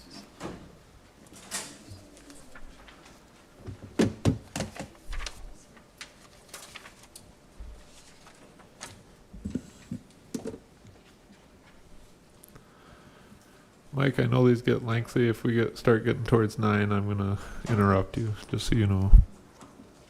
Absolutely. Good morning, Mike Dugan with Finance. I have a brief presentation for you. This will be amendment number 1 to the project plan for the Rapid City Catalyst District. For reference, the Rapid City Catalyst District was originally approved in September of 2025. The original purpose was for partial funding to the new Rapid City Sports Complex, along with additional public infrastructure improvements throughout the boundary that are needed. The City of Rapid City was the applicant and developer number 1 for that district, or for this district. So what the request you're seeing in front of you today is from Elevate Rapid City, is requesting a approximately 25% increase in cost to the currently approved project plan to do improvements to 2 parcels that are within the district, the Catalyst District boundary. The improvements they are making would become a future business park. The approximate request is a little over 19 million to add, and then by the new, so the city, the new state legislature that was just passed earlier this year that affects tax increment financing goes into the effect July 1st. The city is being proactive with that and with this request. Previously, the additional expenses or increase in costs was 35% of the original approved costs. That was lowered through the new legislation at 25%. That'll follow this ahead of time.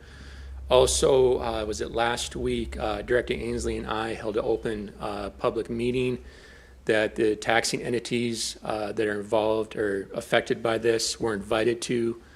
And that is also out on YouTube. So that follows the new state legislature approved as well. So this request completes the funding gap that's needed. Elevate has been working with the state on grants and low interest loans. This completes that funding gap that's needed to complete what is needed. The undeveloped parcels that they're looking to purchase is approximately 128 acres. And so there's a lot of acronyms in the staff report, but the READY loan or in the GOED is the South Dakota Governor's Office of Economic Development, and then the READY loan is the Revolving Economic Development Initiative. So what this is just through the state that Elevate's working with. It's just low interest loans is that acronym. So this is the boundary of the current approved Rapid City Catalyst District. As you can see, this next slide here. So outlined in the pink there is actually the property that Elevate Rapid City is looking to purchase. So for reference here, this would be the proposed or where the future sports complex would go in. So this is up close. The shaded there in the maroon or pink color there is the property that Elevate is looking to purchase. So to the south of the property here is Mall Drive, which is existing. It's a principal street. And then for reference, this is Haynes Avenue, which is also a principal street. The funding they're requesting, the 10 million of the capital cost of this, would be for the grading itself. If you've been by this property, there is an extraordinary amount of grading that'll need to take place for any future development on this property. So that is approximately half of what that 10 million will go to is the grading. There will need to be some improvements along Mall Drive, such as turn lanes, and there's some potential intersection improvements here for the north, for the future North Maple Street here, and then Mall Drive. Part of this request is to put in, that's adjacent to their properties that they're going to purchase, is this portion of North Maple, which is proposed Collector Street. This is a proposed layout of the property. This will still need to go through planning and through Public Works. So the cost itself, so the original approval last year for the city's portion of this was a little over 84 million. That included partial funding for the sports complex and public improvements that are needed. The amendment of these costs will be to add Elevate Rapid City onto this request as developer number 2 for their portion. 10 million will be added to capital costs for street and utility improvements to North Maple Street, north of Mall Drive, intersection improvements, intersection of North Maple Street and Mall Drive, and street and utility improvements to Mall Drive. And then, as I previously stated, there is extraordinary grading and excavation needed on the development site. And then up to 9.4 million for the financing costs. And once again, how financing costs work, they are earmarked in these, and then if the Planning Commission and City Council do approve that, they only get reimbursed of what they can prove. So if this development takes off and it develops quicker, and the interest is $7 million over the course of the life until this district is paid in full, so the request would drop to 19 million. So they only get reimbursed of what they approve, and I do check that on an annual basis where they got these finances. I do get where their principal balance is at and where they're at interest each year, so that is followed throughout the life of the district. And then also important to note, Elevate's only going to receive, and this will be part of the developer agreement if this is approved today and then by the City Council. The developer agreement would go before the council. Elevate's only going to collect the increment that they produce. So what they produce off their development will be going back to them for their repayment. What the city produces on their existing, what was approved in the original project plan, the city will collect. So there'll be two separate increment sources. One, the city, the original approved plan, and then today, if this is approved, Elevate will only collect what they develop off of their parcels. So this is the sources and uses. The total cost of the project is $30.6 million. So the funding gap is that Part C on the bottom there of what the TIF request is today. So the purchase price of the property is $4 million, and then there is $8 million additional internal roads, utilities. That's not part of this request that Elevate will be responsible for. So their source, as Elevate does have cash they're putting towards.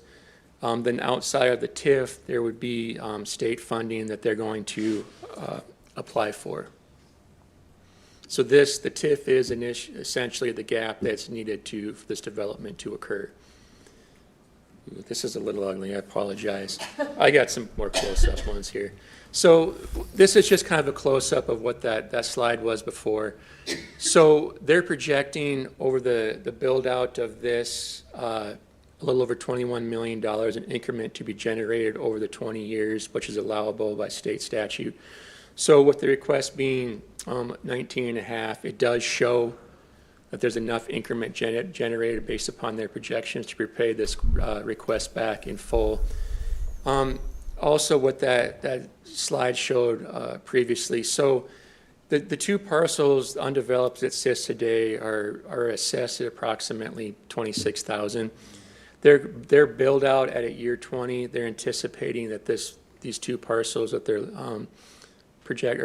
anticipated to purchase at $120 million. So that is substantial growth with this development. Then also a close-up of that previous slide here.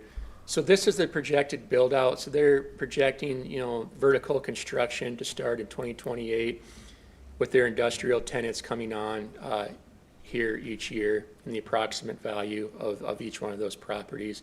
Then also 2028 to 2032 of the commercial properties. They're anticipated to be built out.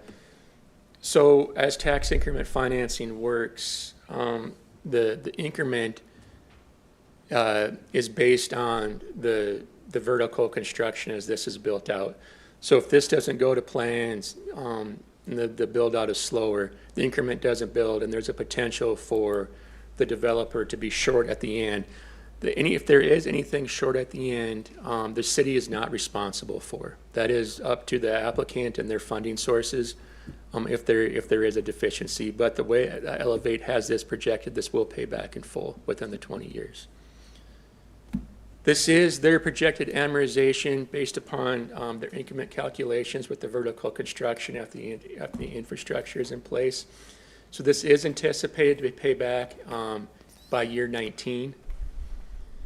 So this will pay back in full based upon state statutes, and this follows the original approval in 2025. What that means is they don't gain an extra year. They've actually lost a year, you know, with that. So, but that still shows back that they can pay this back within the 20 years. And so this is Elevate, and just a little. Those aren't familiar with Elevate. Elevate was established in 2019, merging the Chamber of Commerce and Economic Development organizations to lead the economic development and small business efforts in the Black Hills region. Elevate is committing to promoting business and personal advancement in western South Dakota through targeted spotlights on jobs, infrastructure, and overall quality of life in and around the Black Hills region and Rapid City metro area. So Elevate does have access to extensive forecasting models and systems to kind of project out using data that's existing out there from the region and national data. So what they're projecting with this development of this business park is upwards of 450 total direct jobs that consist of manufacturing and retail, transportation and warehousing, financing, insurance, and then professional, scientific, and technical services. So some of these are above average wage and the median income for the community. And so the bottom diagram here is showing kind of the indirect of these jobs. So you have the direct park employment of 450 jobs that would be additional added to the community. But then also kind of the indirect business to business. With these new businesses coming to the community, there might be a need for additional accountants, lawyers in the community, some kind of byproducts of having these new businesses in town. And also you can see there's going to be upwards of 27 million in new wage income in the community. So that'll affect the retail, that money a lot of that will be spent locally in the retail. So a byproduct is there'd be more household spending within the community, which retail members might have to add future employment as well. So the fiscal return on the public investment. So once again, the request is a little over $19 million.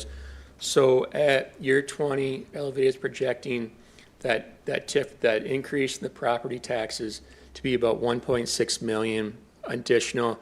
And right now, I believe on this property, the city is collecting upwards, or the totals collected, that's split between the school district, the county, and the city is about $500 a year.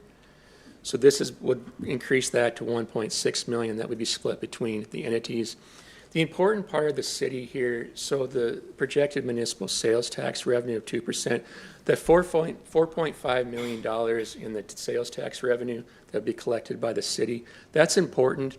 So when property taxes are collected, so for every dollar that's collected, on average, the city collects annually 15 to 20 cents of that, so 15 to 20%, with the bulk of that going to the school district and to the county. The sales tax is important to Rapid City because that goes back into the city. And then in large part, that's what funds the capital improvement budget. So the funds that are needed to take care of the existing roads comes from that sales tax to kind of backfill that capital improvement budget each year.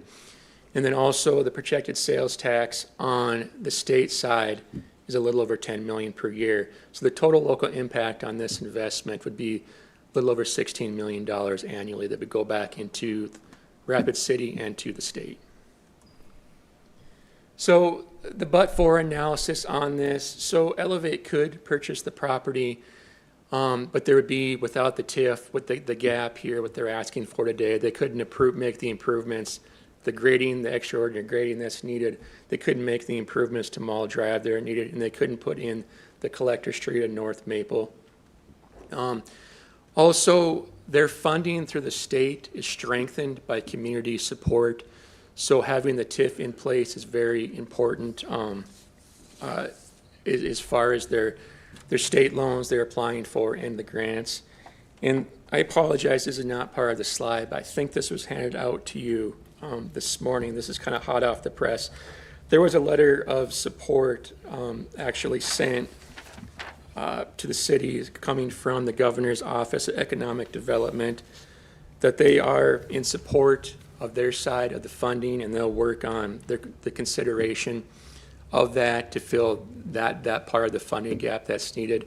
But the TIF is important for Elevate to move forward with this request. So as of Monday, there was a new district approved, the East Rapid City Improvement District. So there's 21 active districts. Those resolutions just need to be signed by the mayor and the Director Ainsley.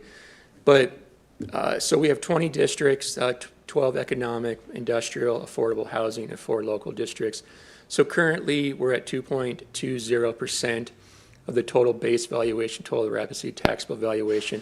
Well, that's important, why I show that to you each time. With the new legislation, also currently we're allowed up to do TIFs up to 10% of the total of the Rapid City valuation. So we're well underneath that.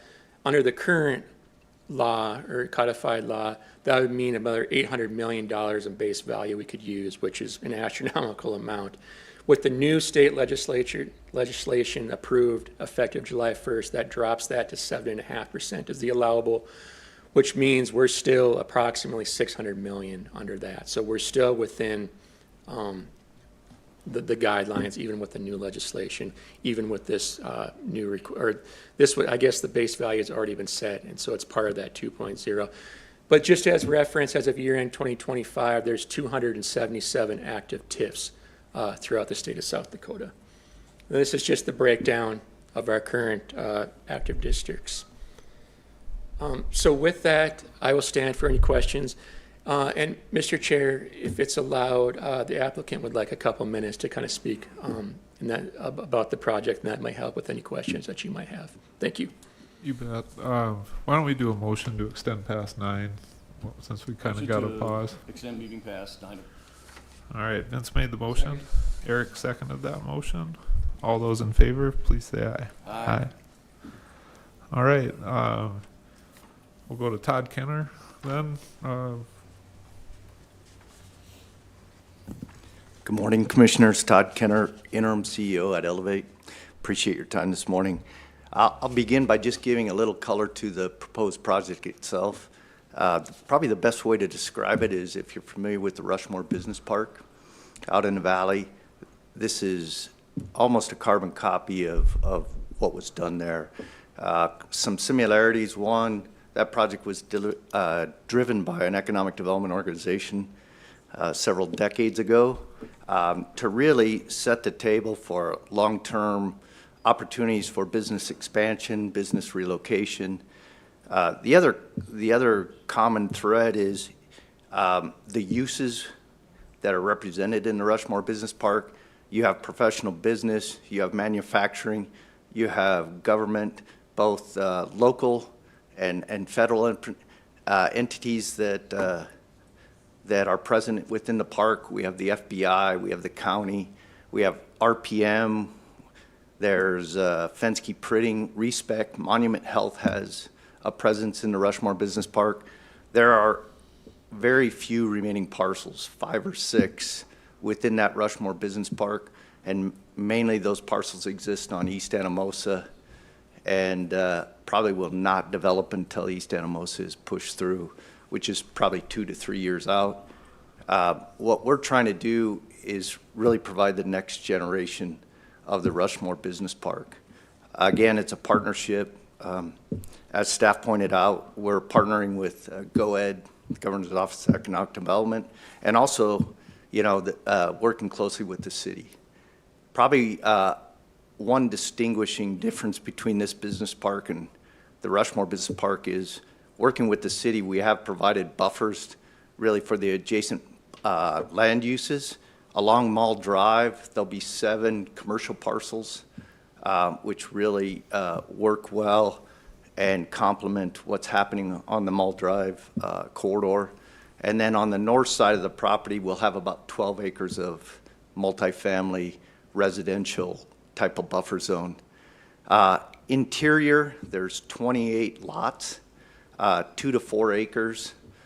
And just through our efforts at Elevate and what we've seen within the area, we're missing out on opportunities because we don't have pad-ready parcels where we can entertain either a business expansion or business relocation.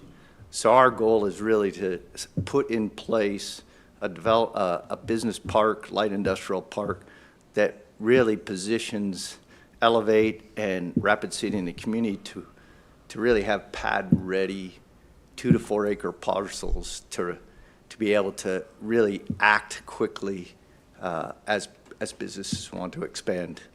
Specific to the amendment that's before you, as pointed out, and I'll just reemphasize, the TIF amendment request is really for 2 regional infrastructure elements.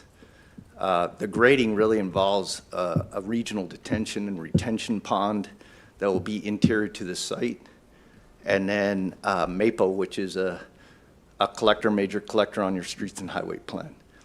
That is the sole use for the TIF. Otherwise, it's a huge capital lift, especially for a long 10, 15-year development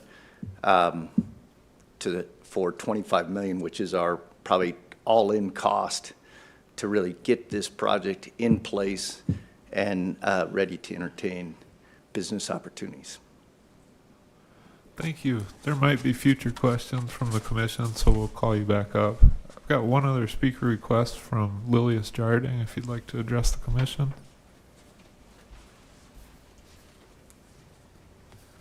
Hello again. I'm Dr. Lilius Jarding. It seems odd I have never been before this body before, and then there are 2 items on the agenda that I'm interested in today. But one thing that struck me as I looked at the materials was the map that was put up earlier showing the boundaries of this TIF. And just from my background in looking at it, there doesn't seem to be a whole lot of rational backing between the boundaries of the TIF. It looks like it's cobbled together, and that this would be some additional cobbling. So that would be one question I would have.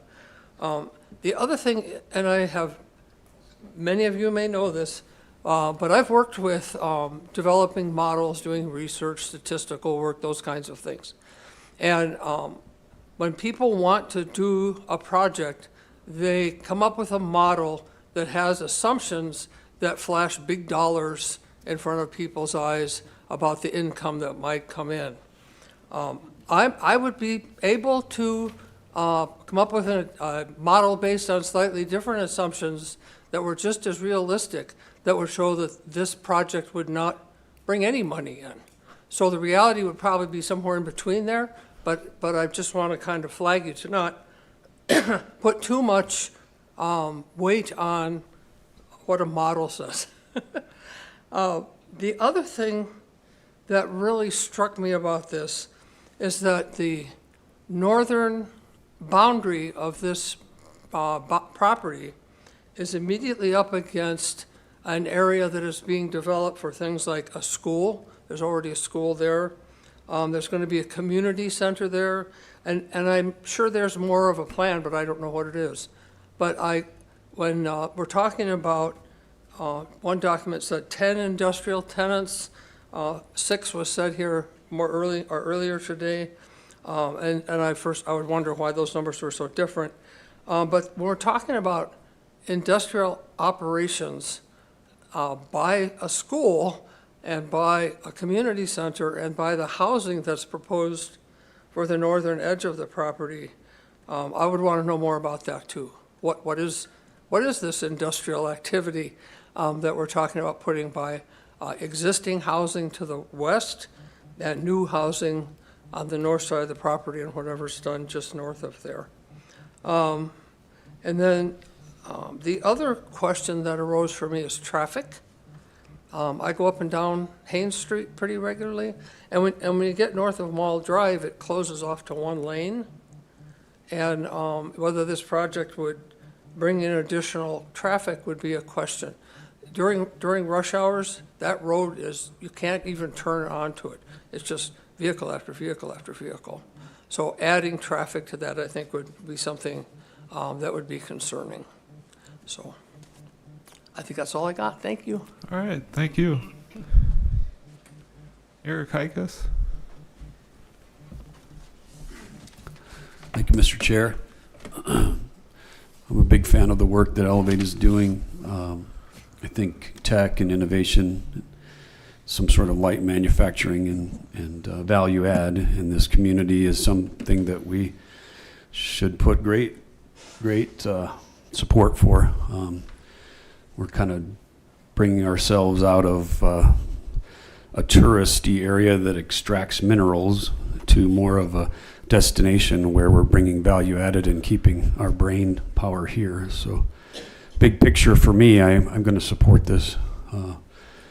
Not so much on the basis of this individual project, but of the work that Elevate is doing. And I'm really excited to see the Governor's Office of Economic Development supporting this too. So this will be receiving my support. Mike Quasney? Thank you, Mr. Chair.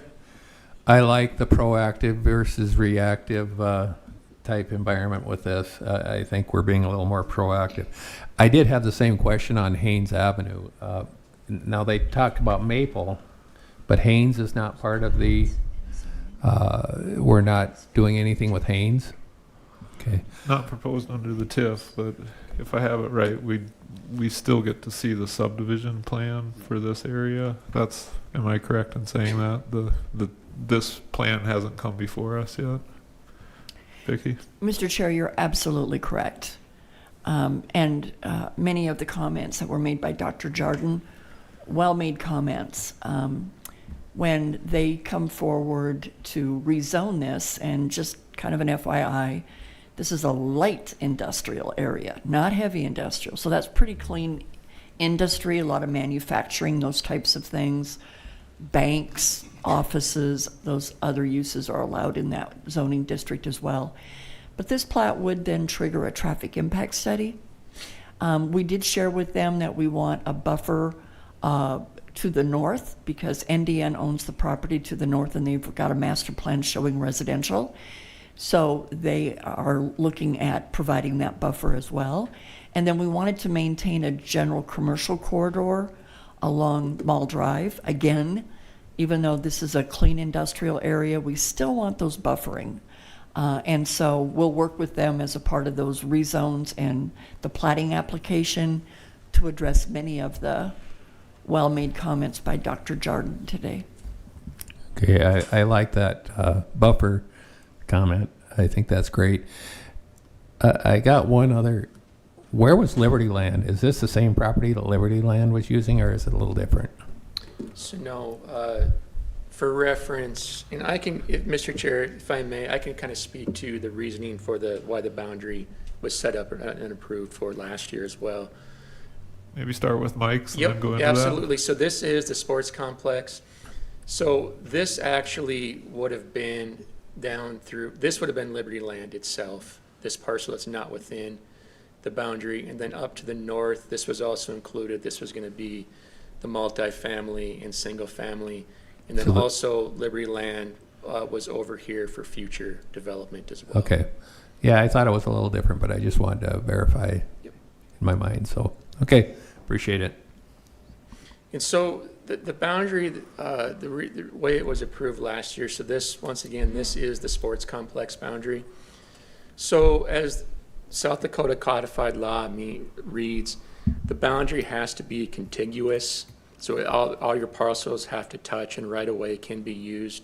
The reason why it stretches out to here to make it contiguous is that a big part of the increment that's coming in for the city side, for the sports complex, partial funding, comes from the Black Hills Energy, the new power generation project, which is up here. So this northern part up here had to be contiguous to get to that, to capture that increment. How it comes through south here is and it depends on the increment generation and how the bids come out with the sports complex and the public infrastructure components. There could be some additional development down here. This all down here to the south along Omaha is owned by the city, and that's floodway. So it's not developable. You couldn't do housing. So there could be some recreational components. The pool over here, I know it was floated. It wasn't part of the project plan, but covering the pool. So that was all included within the boundaries. This over here, I don't think this is developable land all through here. So a large portion of these are undeveloped properties with some here. The city could only develop this to the south, and this I don't believe could ever be developed, or majority couldn't. But the main part is to get to the Black Hills Energy to capture that increment with their new construction on that power plant. Thanks, Mike. Alicia? Thank you. I have a couple questions in terms of the addition of this Amendment 1 to the TIF, and most of this is likely just due to my own deficiencies reading through your report. I'm wondering, are you able to pull up the future land use based on the comprehensive plan from 2025? I don't believe I have It's that. a little hard for me to go back and forth from, I'm looking at it on my, I believe the future land use plan on this is medium density residential. Urban neighborhood, I'm sorry, I Okay. apologize, urban neighborhood. so I sort of wonder how that's taken into account, just as we're making this decision with this amendment for the TIF, because it looks like we wouldn't approve that plat until later on. And that plat didn't look like residential yet, but the owner mentioned 13 acres to the north would be potentially residential. So sort of wondering where we see that reflected and how we take into account, thinking about what the comprehensive plan that we approves, and then this use, which doesn't seem to be aligned with that plan. So on the TIF side, you're absolutely correct that this will have to go through Director Fisher and planning on the land use part of it. What's before you today is the TIF funding. So this would put the TIF funding in place, and it's typical for an applicant to come forward on the funding part of it before they do the legwork, because if there's no the gap funding in place, they typically don't. I mean, that's what TIF is for, that the project wouldn't move forward. So you're correct that this portion, what you'd be voting on today, is just for the TIF funds itself. And then the plating and the zoning would come at a future date through Director Fisher and her department. But it seems like the TIF pencils out with a land use that's not currently been changed. Is that correct? Yep. Okay. It's based on the projections and yep. Okay. And the road projected there to the east, the collector, that would be part of the TIF? Yes. Would that extend towards other potential neighborhoods, and would that be considered as a benefit to future development and the NDN property as well? This would just be to get it on the property that they own. So it would just get to North Maple Street, and then to the north, and maybe Director Fisher could help me with that, but if that's developed, then it would be the responsibility to keep it going north. Mr. Chair? Vicki? So that is identified as a proposed collector street on the major street plan. So there's benefit to it. It is to connect neighborhoods.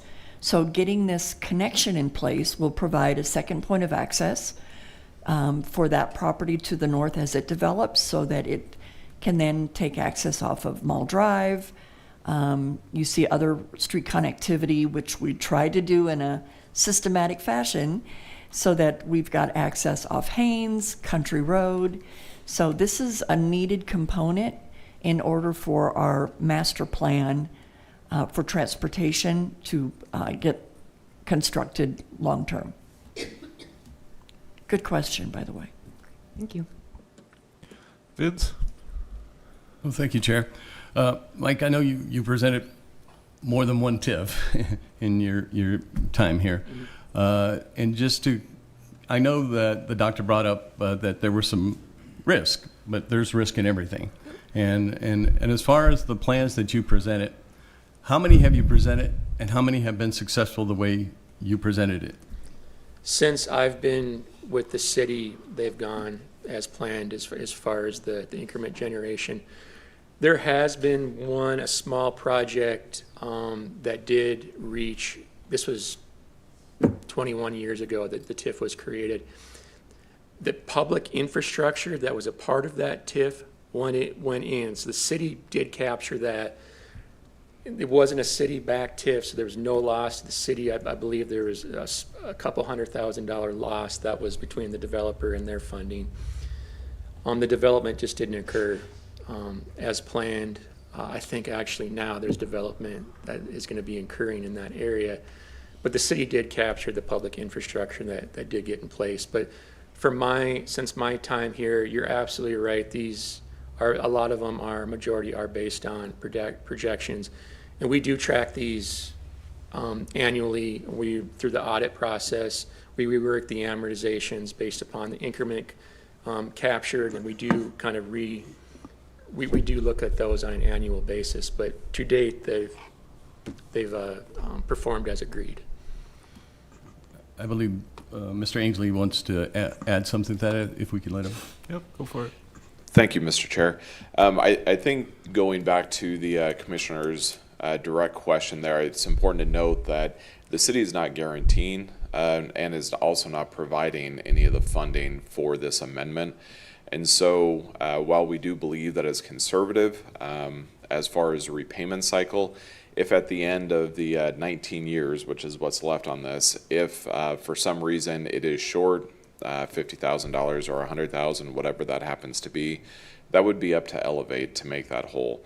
Elevate is obtaining other financing to complete the infrastructure here. The city is not providing any of that financing.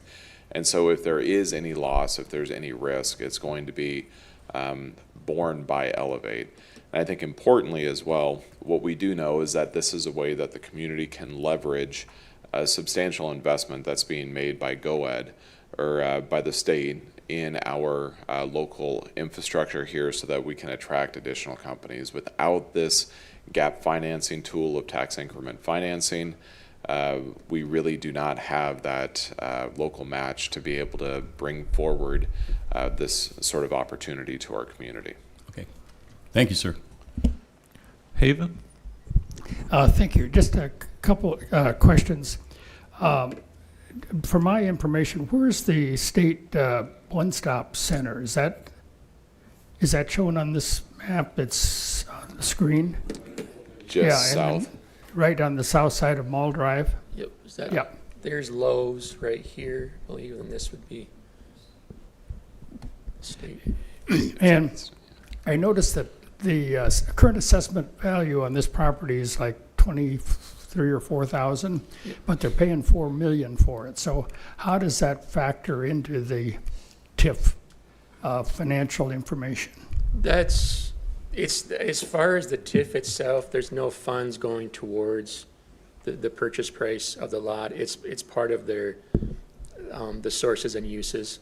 So the source to actually pay for that would come from Elevate cash and then contributions, from the Okay, yeah, that wasn't my question. I was wondering how you factor that base value into the TIF. Okay, I apologize. I understand now. So the base value itself is set.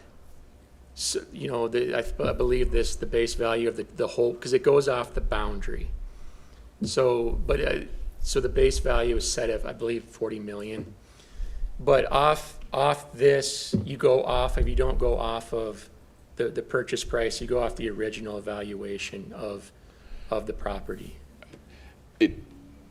I think what you're alluding to is that through this purchase price and through the development, that is going to be increase in the valuation of the property substantially. And so the base valuation of the TIF is close to that $29,000 for this particular parcel. That's the current assessed value when the TIF was established last year.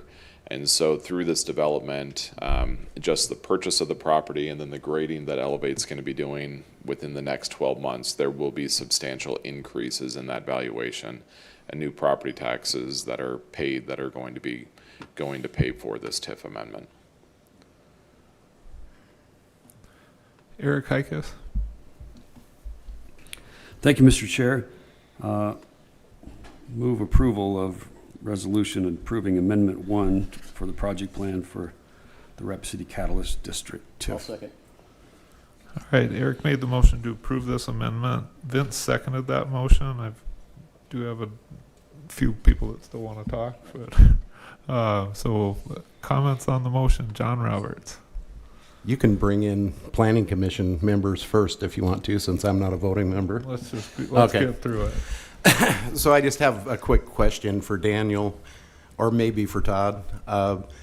But since Elevate's going to be doing this, and Elevate is a nonprofit, will they be paying property taxes on this? Nonprofits don't pay property taxes. That was on my list, John. For state statute allows up to, I think it's $680,000 cumulative, and that number is maybe not exactly right. It's somewhere close to that. Maybe it's 700 and some. I think that adjusts.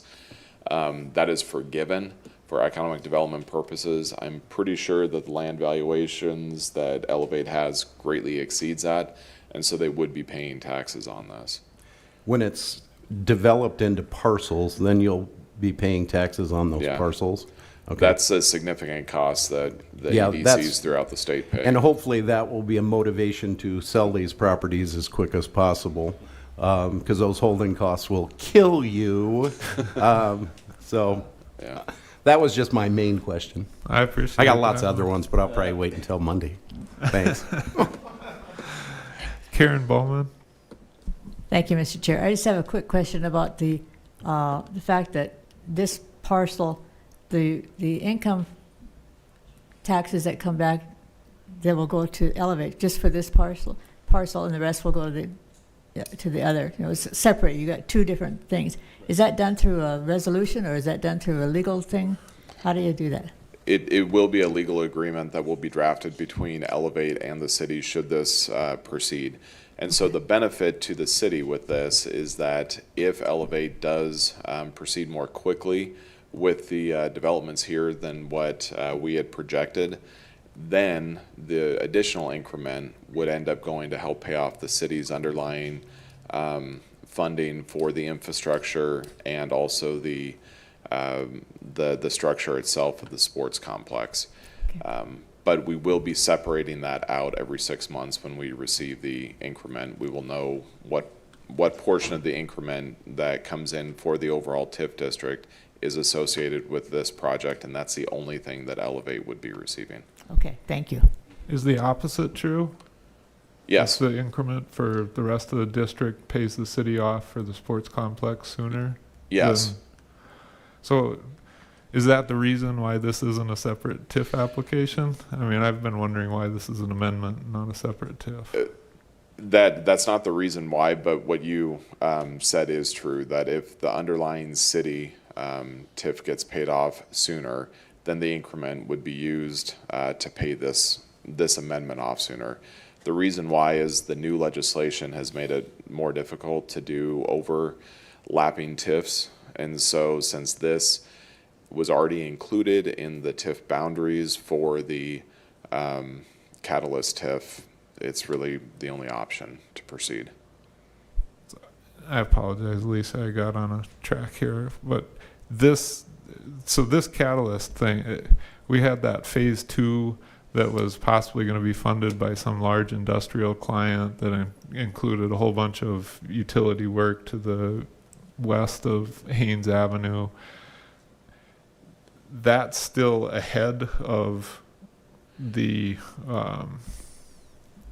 if there's any overage in the increment from the city's portion, phase 2 is still ahead of this industrial park on receiving that increment, correct? Yes. And but the phase 2 is at the city's discretion to proceed or not proceed? Yes.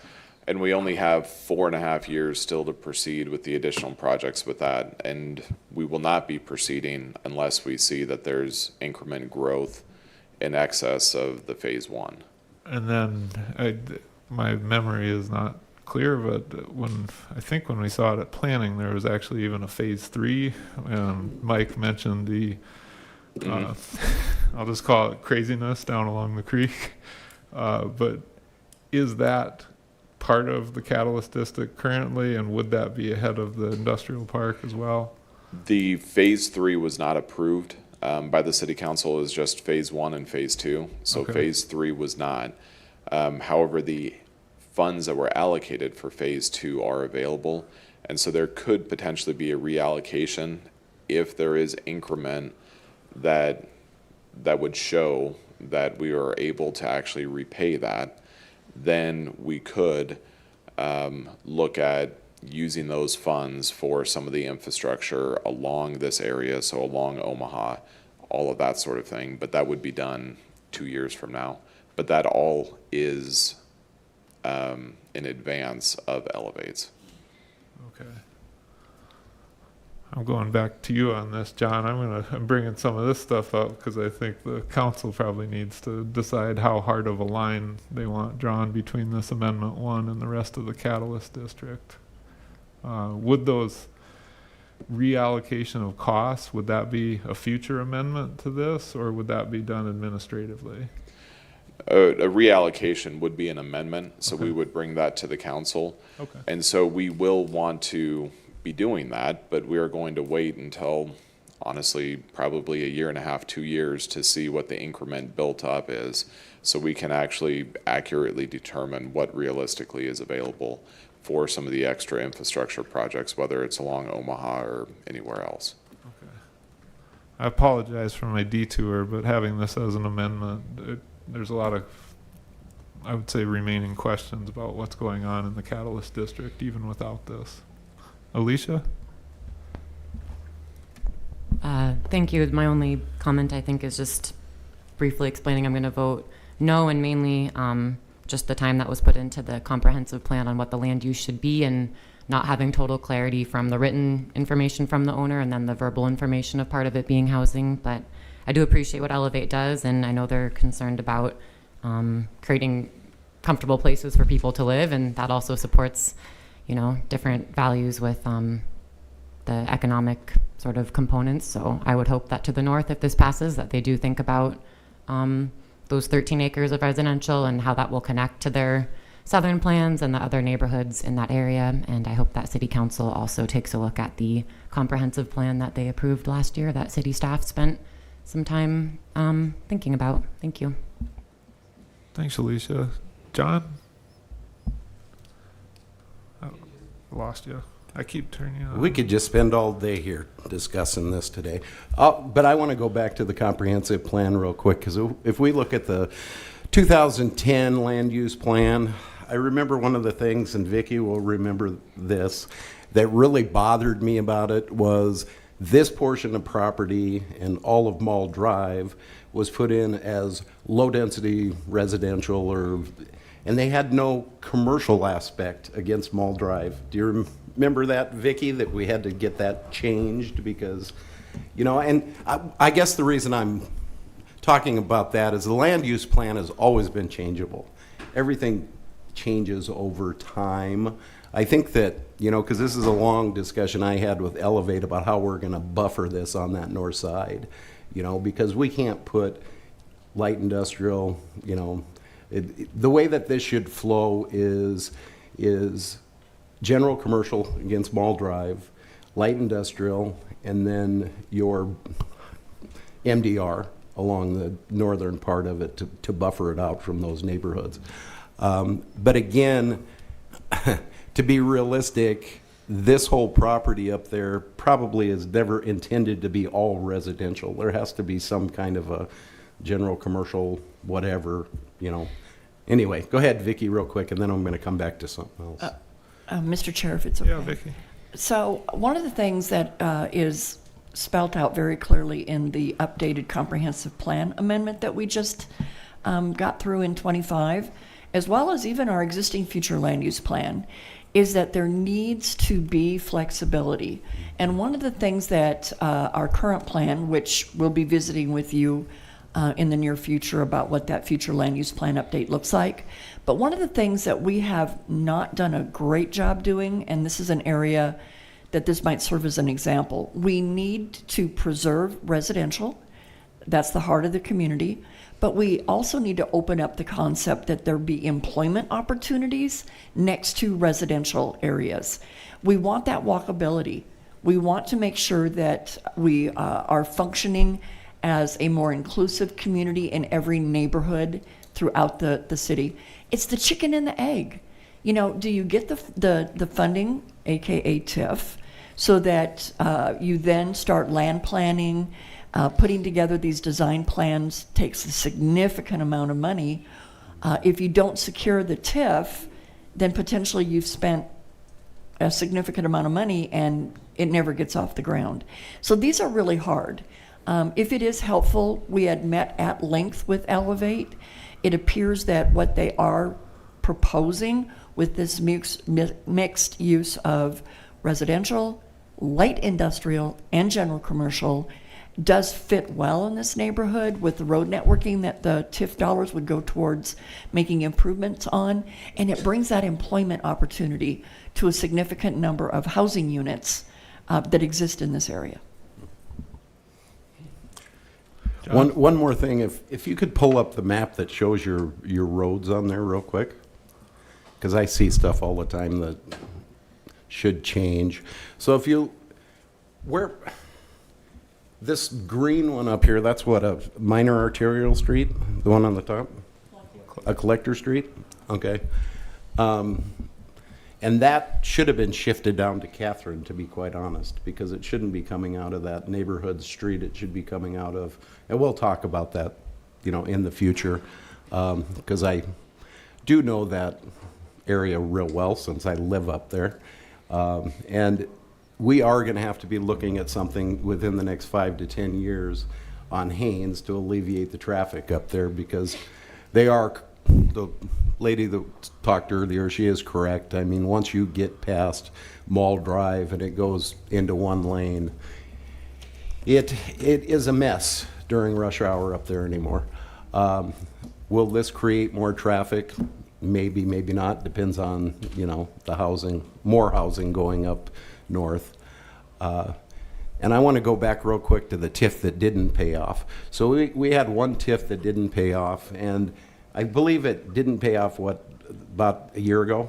Mm-hmm. Is when they paid it, when he came in and wrote his $280,000 check or $60,000 check, whatever it was.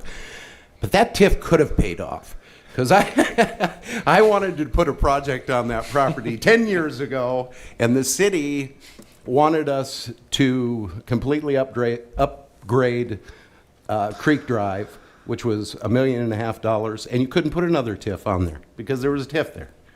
So, you know, sometimes I think we have to look at how we can, as a city, get these projects in even without using a TIF, because I personally, I don't think it was fair for that developer to have to pay that when he could have had projects that came in and paid it off. And one, since we've been doing this, is a damn good record in my opinion. So anyway, thank you. All right, the motion on the floor is to approve this amendment number 1.